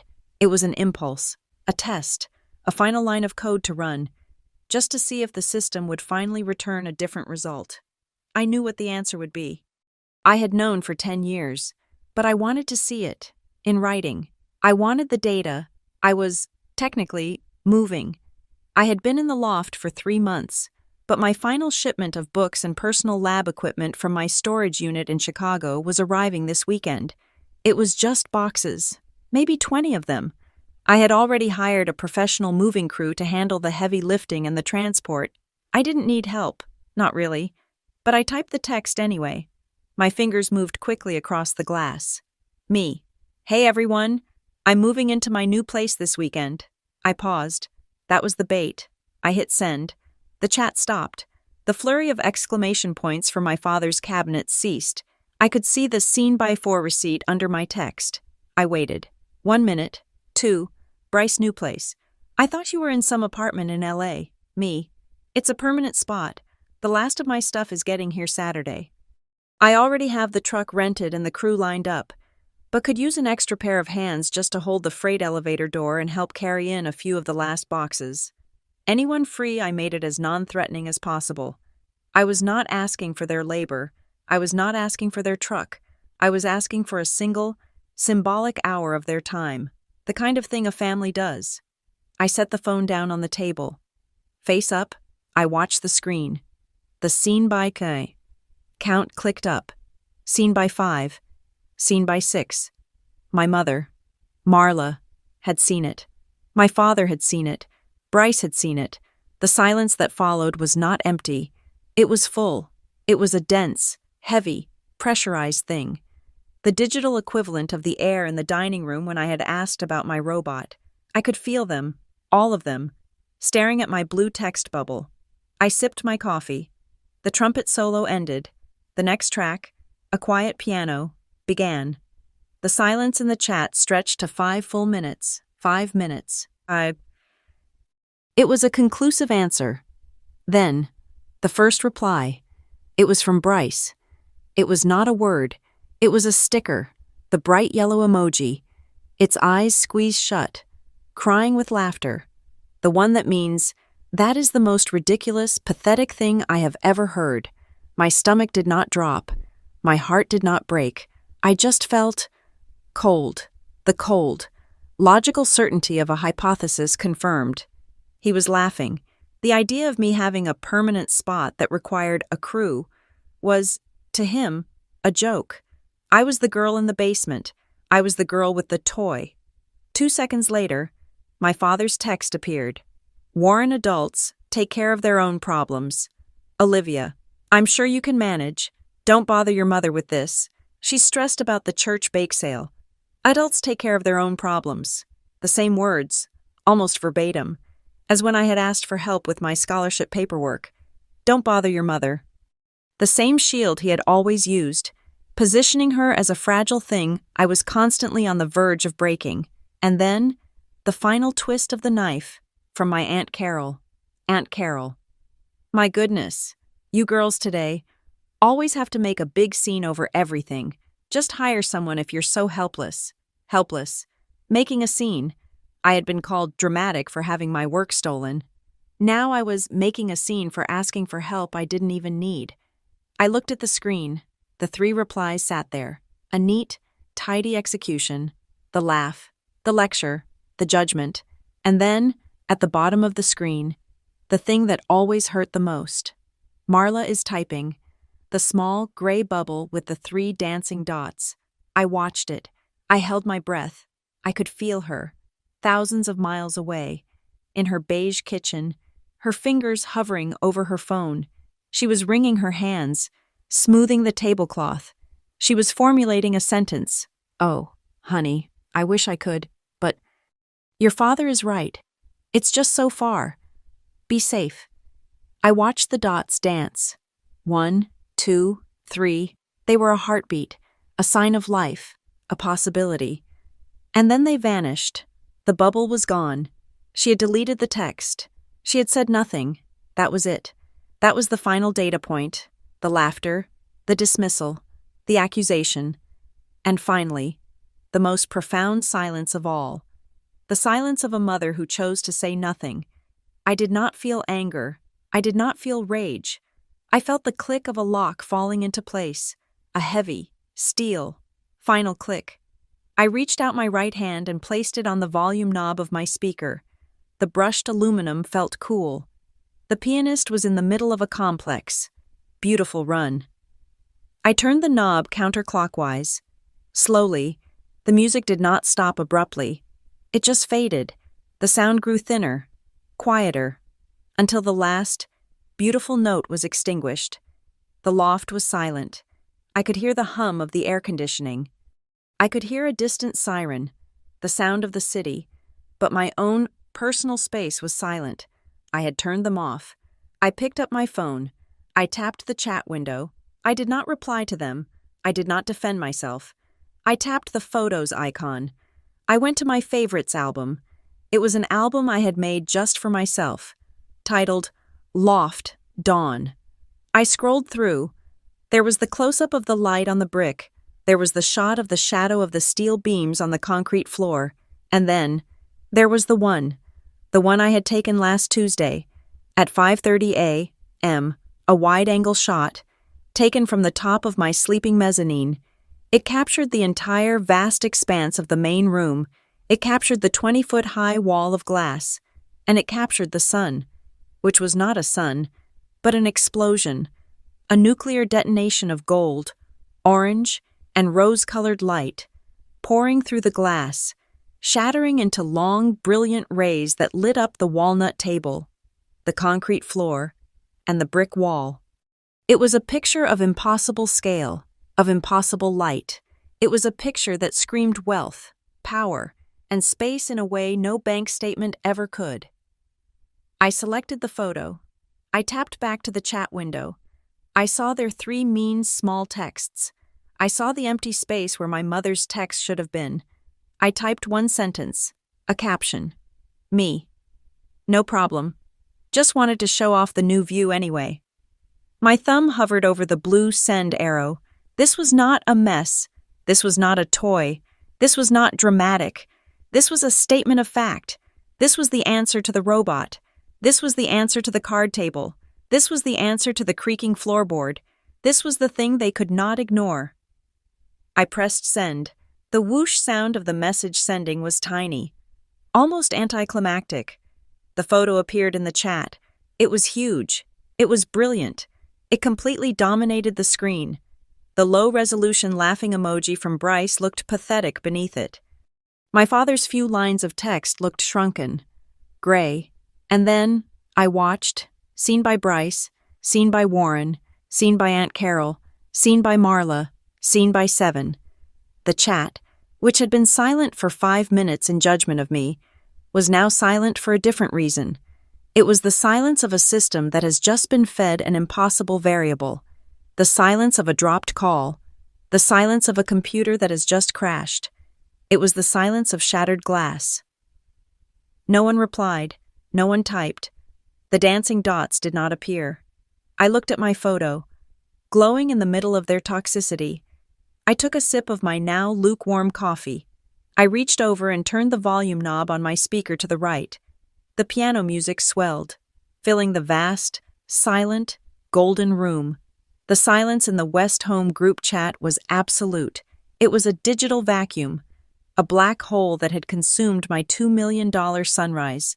For 2 full days, not a single person replied, not an emoji, not a wow, nothing. It was, in its own way, the most violent response they could have given. They had seen the thing I built, and they had collectively agreed to pretend it did not exist. They had taken my victory and relegated it back to the basement, back to the mess they could not be bothered to acknowledge. But the silence in the group chat was not the only silence. The rest of my phone began to vibrate, a frantic, secondary earthquake. The aftershocks were not happening in the public forum. They were happening in the dark, in the private, one-on-one messages. My Aunt Carol, the one who had called me helpless, was first. Olivia, honey, that was a truly stunning picture. What a view. Is that one of those new hotels downtown or an Airbnb? It must be costing you a fortune. The subtext was clear. This could not be mine. I was Olivia. I was the girl at the card table. This had to be a temporary illusion, a vacation I was unwisely splurging on. I texted back a single reply. It's my new home, Aunt Carol. Her reply was instant. Oh, then, nothing. The next was an unknown number. An uncle from my father's side I hadn't spoken to in 5 years. Your father must be very proud. You'll have to come home and visit soon. A clear, simple probe. He was fishing for information.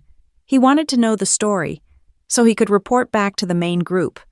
I deleted the message without replying. The buzzing stopped. And then, the phone didn't buzz. It rang. The name on the screen was Bryce. I let it ring 3 times. I took a slow, deep breath, tasting the dry, warm Los Angeles air. I picked up. Hello? Bryce? What the hell was that? Liv. He didn't say hello. His voice was sharp, accusatory, and tinny through the speaker. It was the voice of the boy who had given away my robot. What was what? The picture, the new view. What are you trying to do?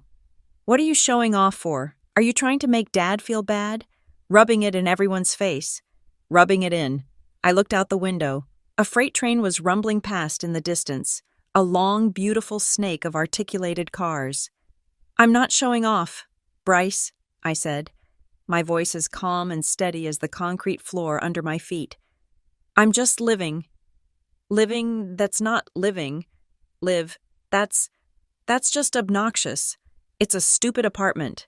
It's a loft, I said, not because it mattered, but because facts mattered. And it's mine. Yeah, well, he stammered, the anger deflating into his old, familiar bafflement. Whatever. It's weird. I'm sorry you feel that way, I said. It was not an apology. It was a diagnosis. A silence stretched. He was waiting for me to apologize, to explain, to shrink. I didn't. I have to go, I said finally. I have a meeting. I didn't have a meeting. Oh, and Bryce? What? He snapped. If you're ever in LA and you're hungry, you can come for dinner. I hung up. I did not give him the chance to reply. I had issued the invitation. I had set the terms. The rest was up to him. I set the phone down. I thought I was done. I thought the engagement was over. An hour later, one last, private text message. This one was from my mother. It was not a question about the loft. It was not an exclamation of surprise. It was 4 words. The same 4 words she had sent me during the supply chain crisis. But this time, they meant something entirely different. Are you happy? In Chicago? It had been a question of concern. Are you tired? This was a question of state, of existence. Are you happy? It was the question of a woman who had seen the picture and understood, on a fundamental level, that the game had changed, that I was no longer the girl in the basement. And she was asking, perhaps for herself, if this new, strange, unrecognizable life I had built had actually resulted in the one thing her world, the world of beige split levels and church bake sales, was supposed to guarantee. I looked at her text. Are you happy I thought about it? I thought about the iron pills in Boston. I thought about the cold floor in the Chicago warehouse. I thought about the ache in my hands. Happiness had never been the goal. Survival was the goal. Then, success was the goal. Then, freedom was the goal. Happiness was a luxury, a byproduct, a variable I had not bothered to calculate. I could have texted yes. It would have been the easy answer, the one she wanted, but it would not have been the true answer. I did not text her back. I stood up. I walked to my 10-foot walnut table. The late afternoon light, the magic hour, was flooding in from the west-facing windows now, turning the room a soft, amber color. The light hit the simple, white linen runner I had laid down the center of the table. It lit up the 10 identical chairs, all of them neatly tucked in. Waiting. I took a picture. It was not a picture of a sunrise, or of wealth. It was a picture of a table. It was a picture of space, of preparation, of room. I sent her the photo. No text, just the picture. A minute later, I sent one more message. I have room for everyone. This was my answer. It was not about my happiness. It was about my capability. It was the direct, undeniable, and final response to the wobbly, vinyl-topped card table in the corner of the dining room. You gave me no seat. I have built a table for 10. Her reply, when it came, was 2 words. It's beautiful. It was a start. That Friday night, the loft was full. The door was unlocked. The jazz was playing on the legendary speaker. Noah was at my stove, a space he had now claimed as his own. He was making his official housewarming paella, and the entire loft, all 3,000 square feet of it, was filled with the intoxicating, warm, golden smell of saffron, smoked paprika, and roasted peppers. It was the smell of life, of community, of a system that was functioning perfectly. Rena was at the table, her daughter Maya next to her, explaining the rules of a new video game with intense concentration. I was telling Rena the story of the family chat. I wasn't complaining. I was just reporting the data. The exchange of texts, the final resounding silence. Rena listened, and then she threw her head back and laughed, a loud, wonderful barking laugh that echoed off the high steel beams. "Oh, honey, welcome to the club," she said, raising her bottle of beer. "My ex-husband's family, they were masters of the silent challenge. You send them a victory, they send you silence. You send them a crisis, they send you a platitude. It's a weapon, baby. It's how small people try to control big ones. Don't you let it touch you." "I didn't," I said. "I just sent them a picture of the sun." "Damn right you did," she said, and clinked her bottle against my water glass. The freight elevator rumbled, and Professor Ames appeared, his face flushed. He was holding a bottle of wine so old the label was a pale, water-stained smudge. "I have arrived," he announced, "and I have brought this thing, 1987. It's probably battery acid by now, but I was saving it for a special occasion." "What's the occasion?" Noah called from the stove. "I came to see the radio," Ames said. Ignoring him, he walked, not to the table, but to my steel desk in the corner. He peered at my speaker. He leaned in close, examining the scarred, peeling veneer. He touched the ugly, glued paper patch on the woofer cone. "Ah," he said, his voice full of genuine reverence. "Yes, it's magnificent. A survivor." He turned to me. "It has character, Olivia. It has scars. It's a record of its own history. You know, all this new, sterile, Bluetooth nonsense. It has no soul. It has no story. This," he tapped the speaker. "This has a story. This is worth more than all of it." His words settled in me, a record of its own history. I looked at my wall, the patent, the incorporation document, the switchyard diagram. It was the official history, the smooth surface, but it was missing the scar. I went to one of the last unpacked boxes from Chicago. It was labeled MISC Lab. I opened it. Inside, under a tangle of old network cables and prototype boards, I found it. It was a small, simple, 5x7-inch black frame. Inside it was not a document, it was an object, the very first prototype board for switchyard, a small square of green circuit board, covered in my own, clumsy, teenage soldering, a mess of wires and salvaged chips. On the white strip of tape I'd stuck to the bottom, I had written in faded black marker, "Switchyard, first build." It was the robot that Bryce had given away.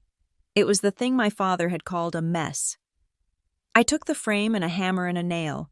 I walked to the main wall, right between the sleek official patent and the framed diagram. I hammered the nail into the concrete.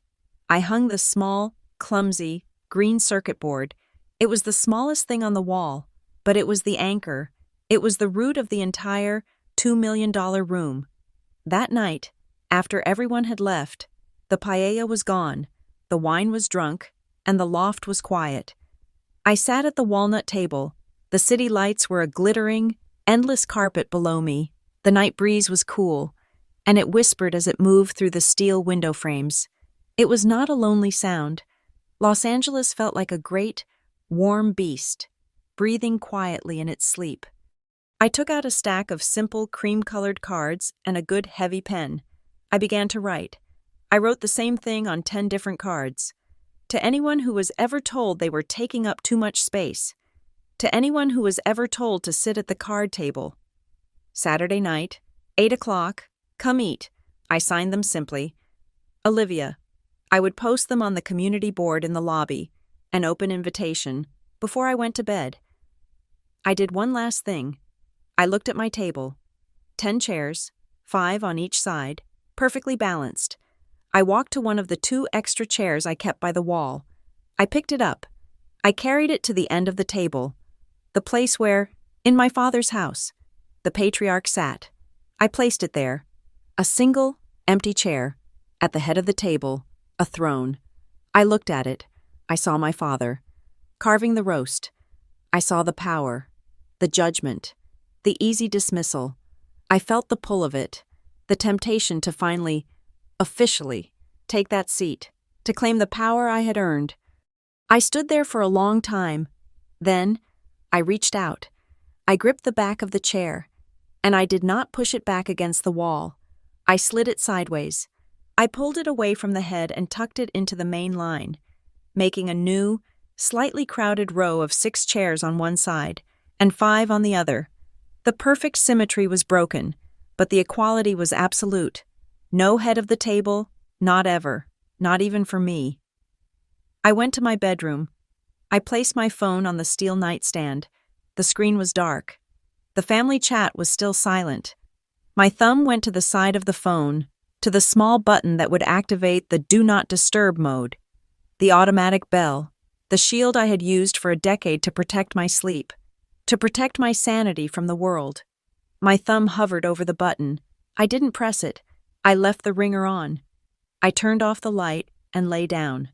I was not afraid of being woken up. I was not afraid of what the night, or the morning, would bring. I was home. The party on Saturday night was not a party. It was a gathering. It was the first official test of the 10-foot walnut table, the first trial run of the new system I had built. Rena was the first to arrive, as always. She was not just on time, she was early, a professional driver's habit, and she had Maya with her. Maya, at 9 years old, was a supernova. She was all kinetic energy, bright eyes, and a million questions. She burst into the loft, did a full spinning appraisal of the space, and announced, "It's bigger than my school's gym. Can I yell?" "You can," I said. "It's good for the acoustics." She let out a test yell, a high-pitched whoop that bounced off the steel beams. "Cool." Rena was carrying a 6-pack. "Okay, I'm here. What's the plan?" "I saw your note in the lobby. To everyone who was ever told to sit at the card table, that's some heavy-duty stuff. Liv, who are you expecting?" "Whoever's hungry," I said. Maya, in the meantime, had run to the long walnut table. She was looking at the 11 chairs, 6 on one side, 5 on the other. "Which one is my seat?" she asked, a question I had never heard her ask. "Whichever one you want," I said. "No, I mean, which one is the kid's seat?" The question hit me with the force of a physical blow. I knelt down so I was at her eye level. The smell of saffron was already starting to drift in from the kitchen, where Noah had arrived and was claiming his territory. "Maya," I said, my voice very quiet. "Listen to me. There is no such thing as a kid's seat in this house. There is no card table. There is only the table. Every single seat is an adult seat. Every single seat is the best seat. You pick whichever one you want. That's your seat because you chose it." She looked at me, her head tilted, processing this new rule. She looked at the long, imposing, beautiful table. Then she smiled, a wide, gap-toothed grin. She ran to the chair that was almost in the middle, the one with the best view of the entire room, and scrambled up onto it. "This one," she declared. "I'm in charge of the music." "Deal," I said, and turned the old speaker over to her control. She immediately put on a playlist that was a chaotic mix of pop music and video game soundtracks, and it was perfect. The freight elevator rumbled open again, and Noah emerged, wheeling a small metal cart. He was in his element, a white apron tied around his waist, his face flushed. On the cart was a paella pan so large it barely fit through the door. All right, clear the way, he commanded, his voice booming. "The orchestra is here. Olivia, your stove is adequate, barely. We will make it work." He was followed by Professor Ames, who was carrying his ancient, dusty bottle of wine. "I'm told this is a salon for the disenfranchised," Ames announced. "I have been disenfranchised by the entire modern university system. I believe I qualify." Another woman I didn't know stepped out of the elevator behind him. She looked to be in her late 30s, with paint splatters on her jeans and in her hair. She was holding a large cast-iron skillet, covered in tinfoil. "Hi," she said, her voice nervous. "I'm Corey, from 4B. I saw your note." She held up the skillet. I brought a peach cobbler. It's my grandmother's recipe." "You're in," I said, taking the heavy skillet. That is an excellent entry fee. Welcome. Corey. Corey looked around the room, her eyes wide. She looked at the wall of framed documents. Wow, she said softly. So you're that Olivia. I'm just Olivia, I said. Grab a drink. We don't stand on ceremony. The loft filled with people, with sound, with life. Maya's chaotic music was replaced by the low, steady groove of a jazz playlist she and Professor Ames had somehow agreed upon. The sharp, percussive clack-clack-clack of my skateboarder neighbors, two brothers who had seen the note and shown up with a bag of tortilla chips, echoed from the hallway. Noah was holding court at the stove. He lifted the lid off the paella pan, and a great, fragrant cloud of steam billowed into the air. It was a work of art. The rice was a deep, impossible gold from the saffron, studded with shrimp, mussels, and chorizo. The socarat, the crispy, caramelized layer at the bottom, was perfect. It is ready, he announced. It is a symphony. We eat. We all found our seats, a messy, chaotic scramble for plates and chairs. Rena sat next to Maya. Professor Ames sat next to Corey, the painter. The skateboarder brothers, who I learned were named Leo and Miguel, sat at the far end, already deep in conversation with Noah about Spanish chorizo. Professor Ames, holding his glass of battery acid wine, was telling a story. It's the most brilliant project I've seen in years, he was saying, his voice animated. A group of my immigrant students, night school students, they're all janitors, all housekeepers, and they're building a smart bin system, using salvage sensors. It sorts recycling automatically, using weight and object recognition. The code is a mess, but my God, the logic is beautiful. They're building a better system because they're the ones who actually have to deal with the trash. That's how it's done, Rena nodded, her mouth full. The person in the truck knows the route better than the guy in the office. Always. Corey, the painter, was quiet, but she was listening. I passed her the salad. Your cobbler smells amazing, I said. She smiled, a small, shy smile. Thanks. It's the one thing I do right. Apparently. What do you mean? She shrugged, looking down at her plate. I had a big gallery review last week. A curator from Santa Monica. He looked at my work, my big, abstract canvases. She gestured with her fork. He said, and I quote, "Your work is powerful, but it's not the right fit for our collectors. It's too raw." Not the right fit, Rena snorted, which is code for not beige enough.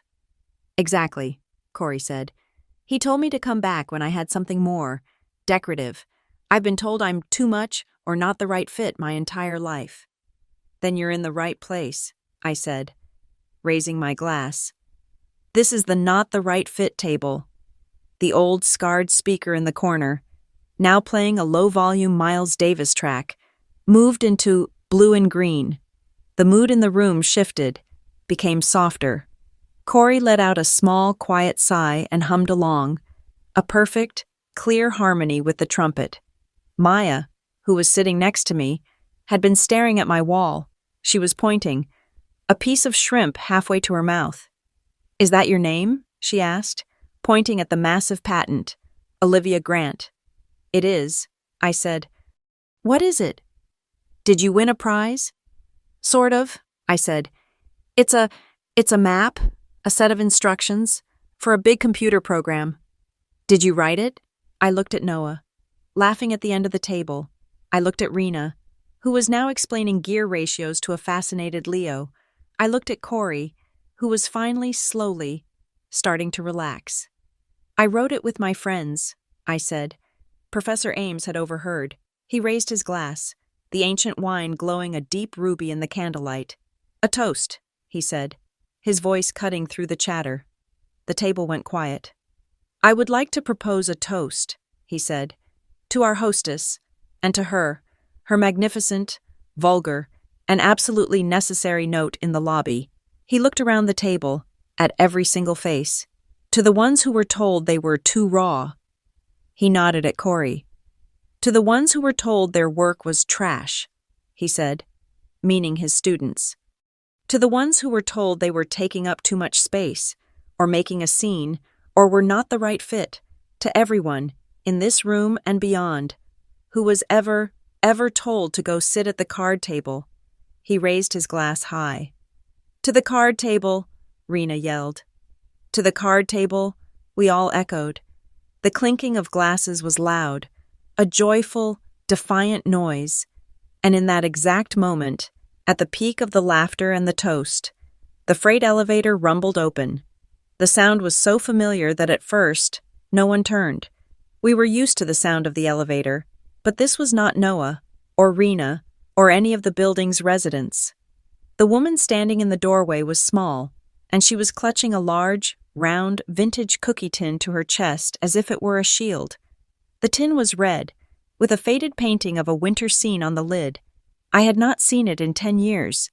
It was my grandmother's cookie tin, the one my mother used every single year for her molasses crinkles. It was my mother, Marla. The laughter died. The clinking stopped.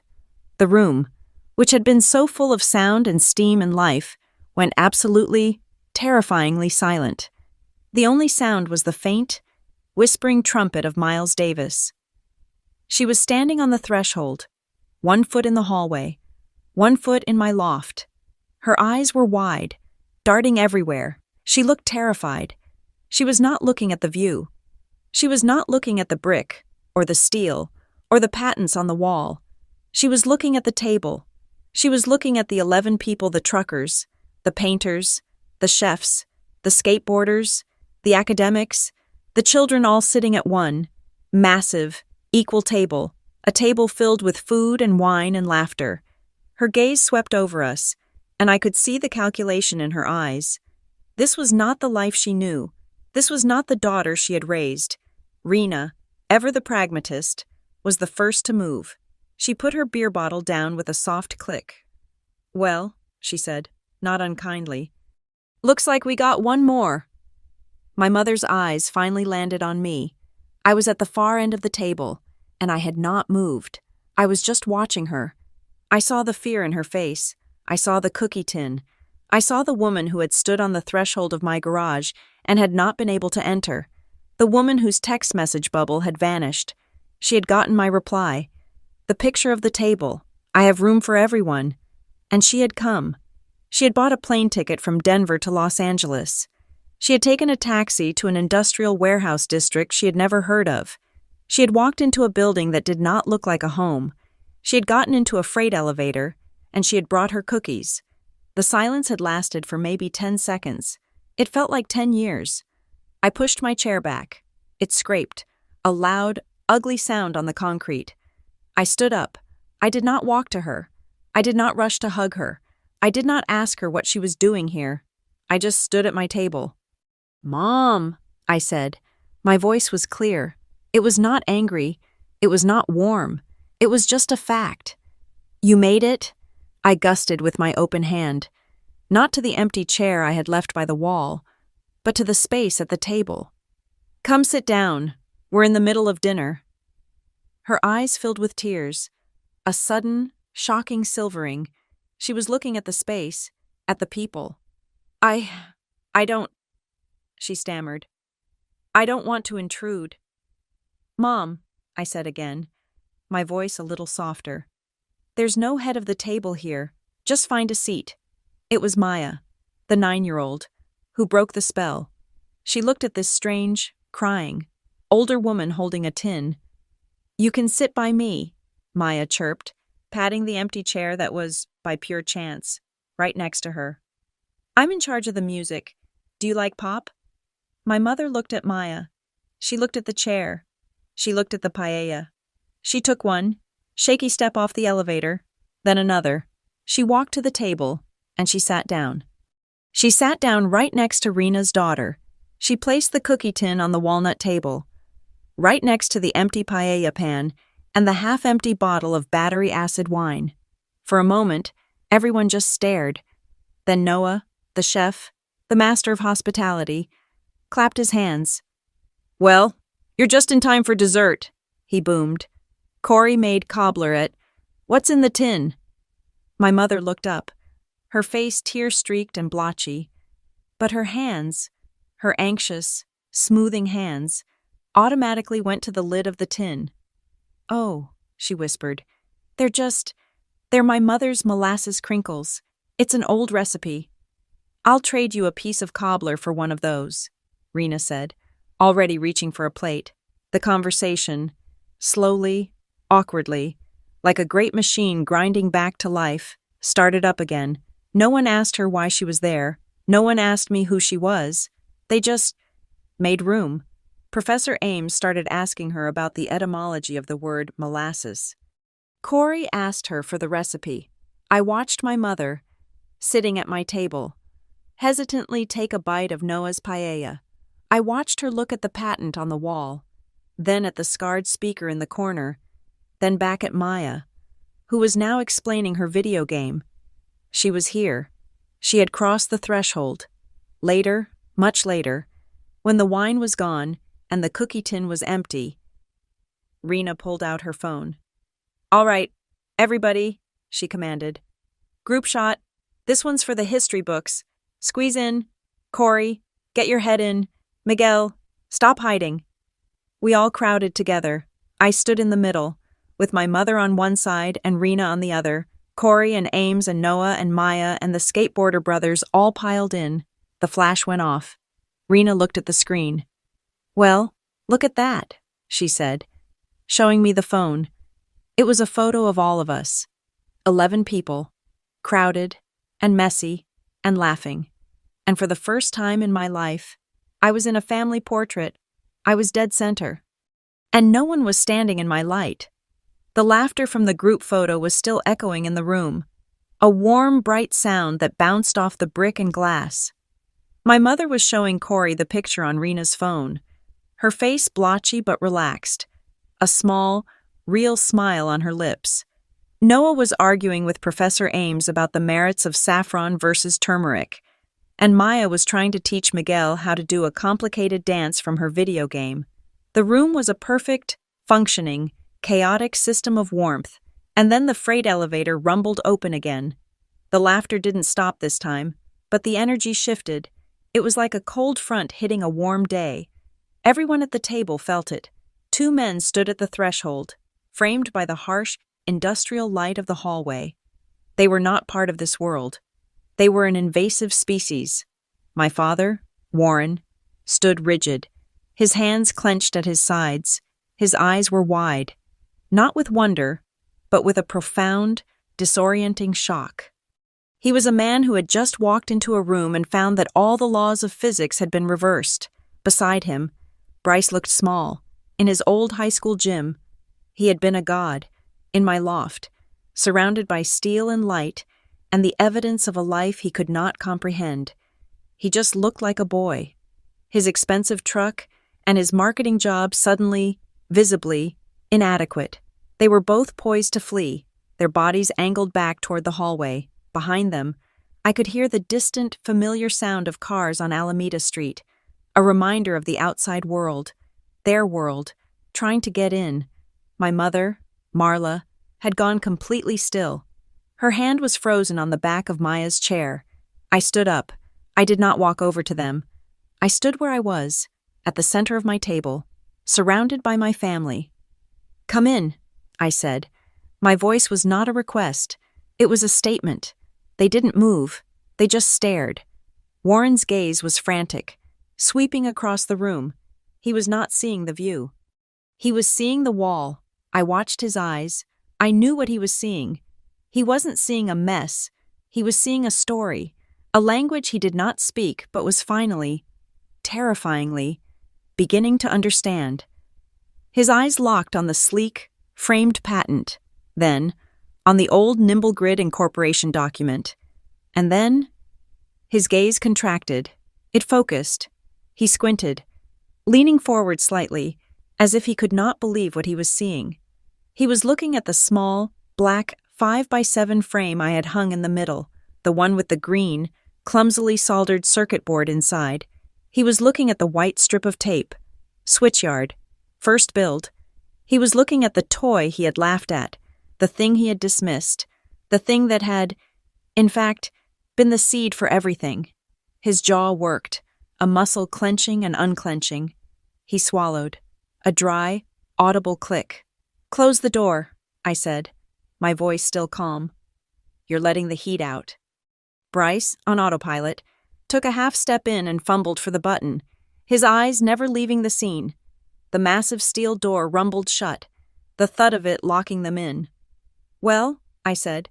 I gestured with my open hand to the walnut table, to the empty seats, to the wreckage of the paella and the empty wine bottles. "You're late, but there's still cobbler," I pointed. "Sit down." They looked at the table, at the 11 strangers who were all staring at them. "The only rule," I said, my voice sharp and clear, "is that there is no head of the table. You just find a seat. Bryce, ever the one to break tension with the wrong tool, tried a joke." It was the only language he had. He forced a small, tight laugh. "So, you done moving all your stuff?" Yet, he gusted weakly at the room. "The art, the furniture, the view, your stuff," the same word my father had used for my tools. "Junk." The whole table went silent. Rena raised one eyebrow. Professor Ames looked at Bryce as if he were a particularly dull, misspelled word. I didn't let the silence hang. I looked right at my brother. "Bryce," I said, and my voice was not angry.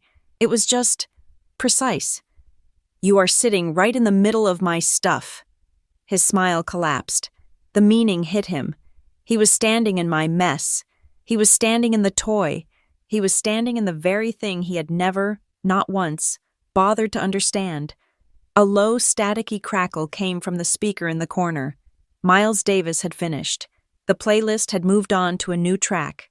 The sound of a needle finding a groove, Warren's hand, in a move of pure, unconscious instinct, went to his shirt pocket. I watched him. His whole life. His one reaction to being challenged or feeling small was to make his son bigger. His fingers fumbled and pulled out a small, folded piece of paper. It was a cream-colored, formal piece of cardstock.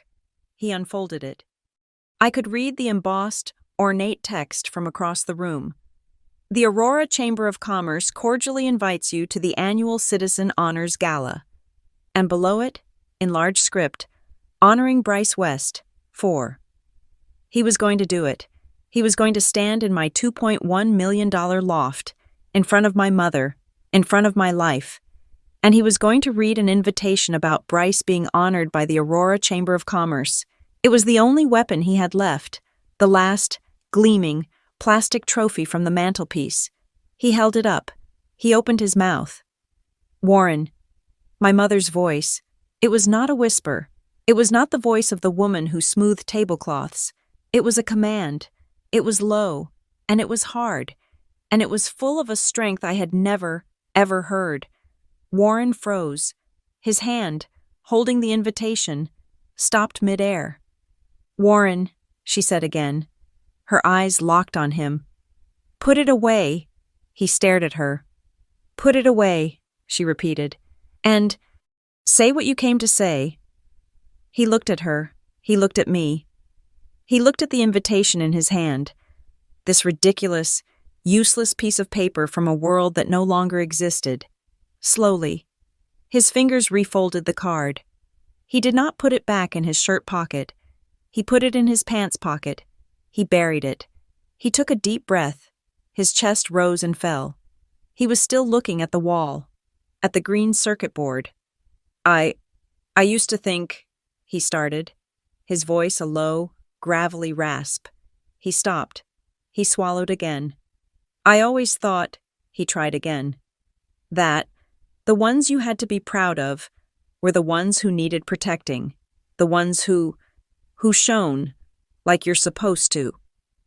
He looked at Bryce, a brief, pained glance. "The ones who could take care of themselves. I just figured they were fine. They didn't need anything." He finally looked at me. His eyes were not proud. They were not angry. They were just lost. "I was wrong," he said. It was a whisper. That blue ribbon you won. The science fair. I told your mother to put it away. I told her it would make Bryce feel bad. He shook his head, a small, jerky, painful motion. I was wrong. The table.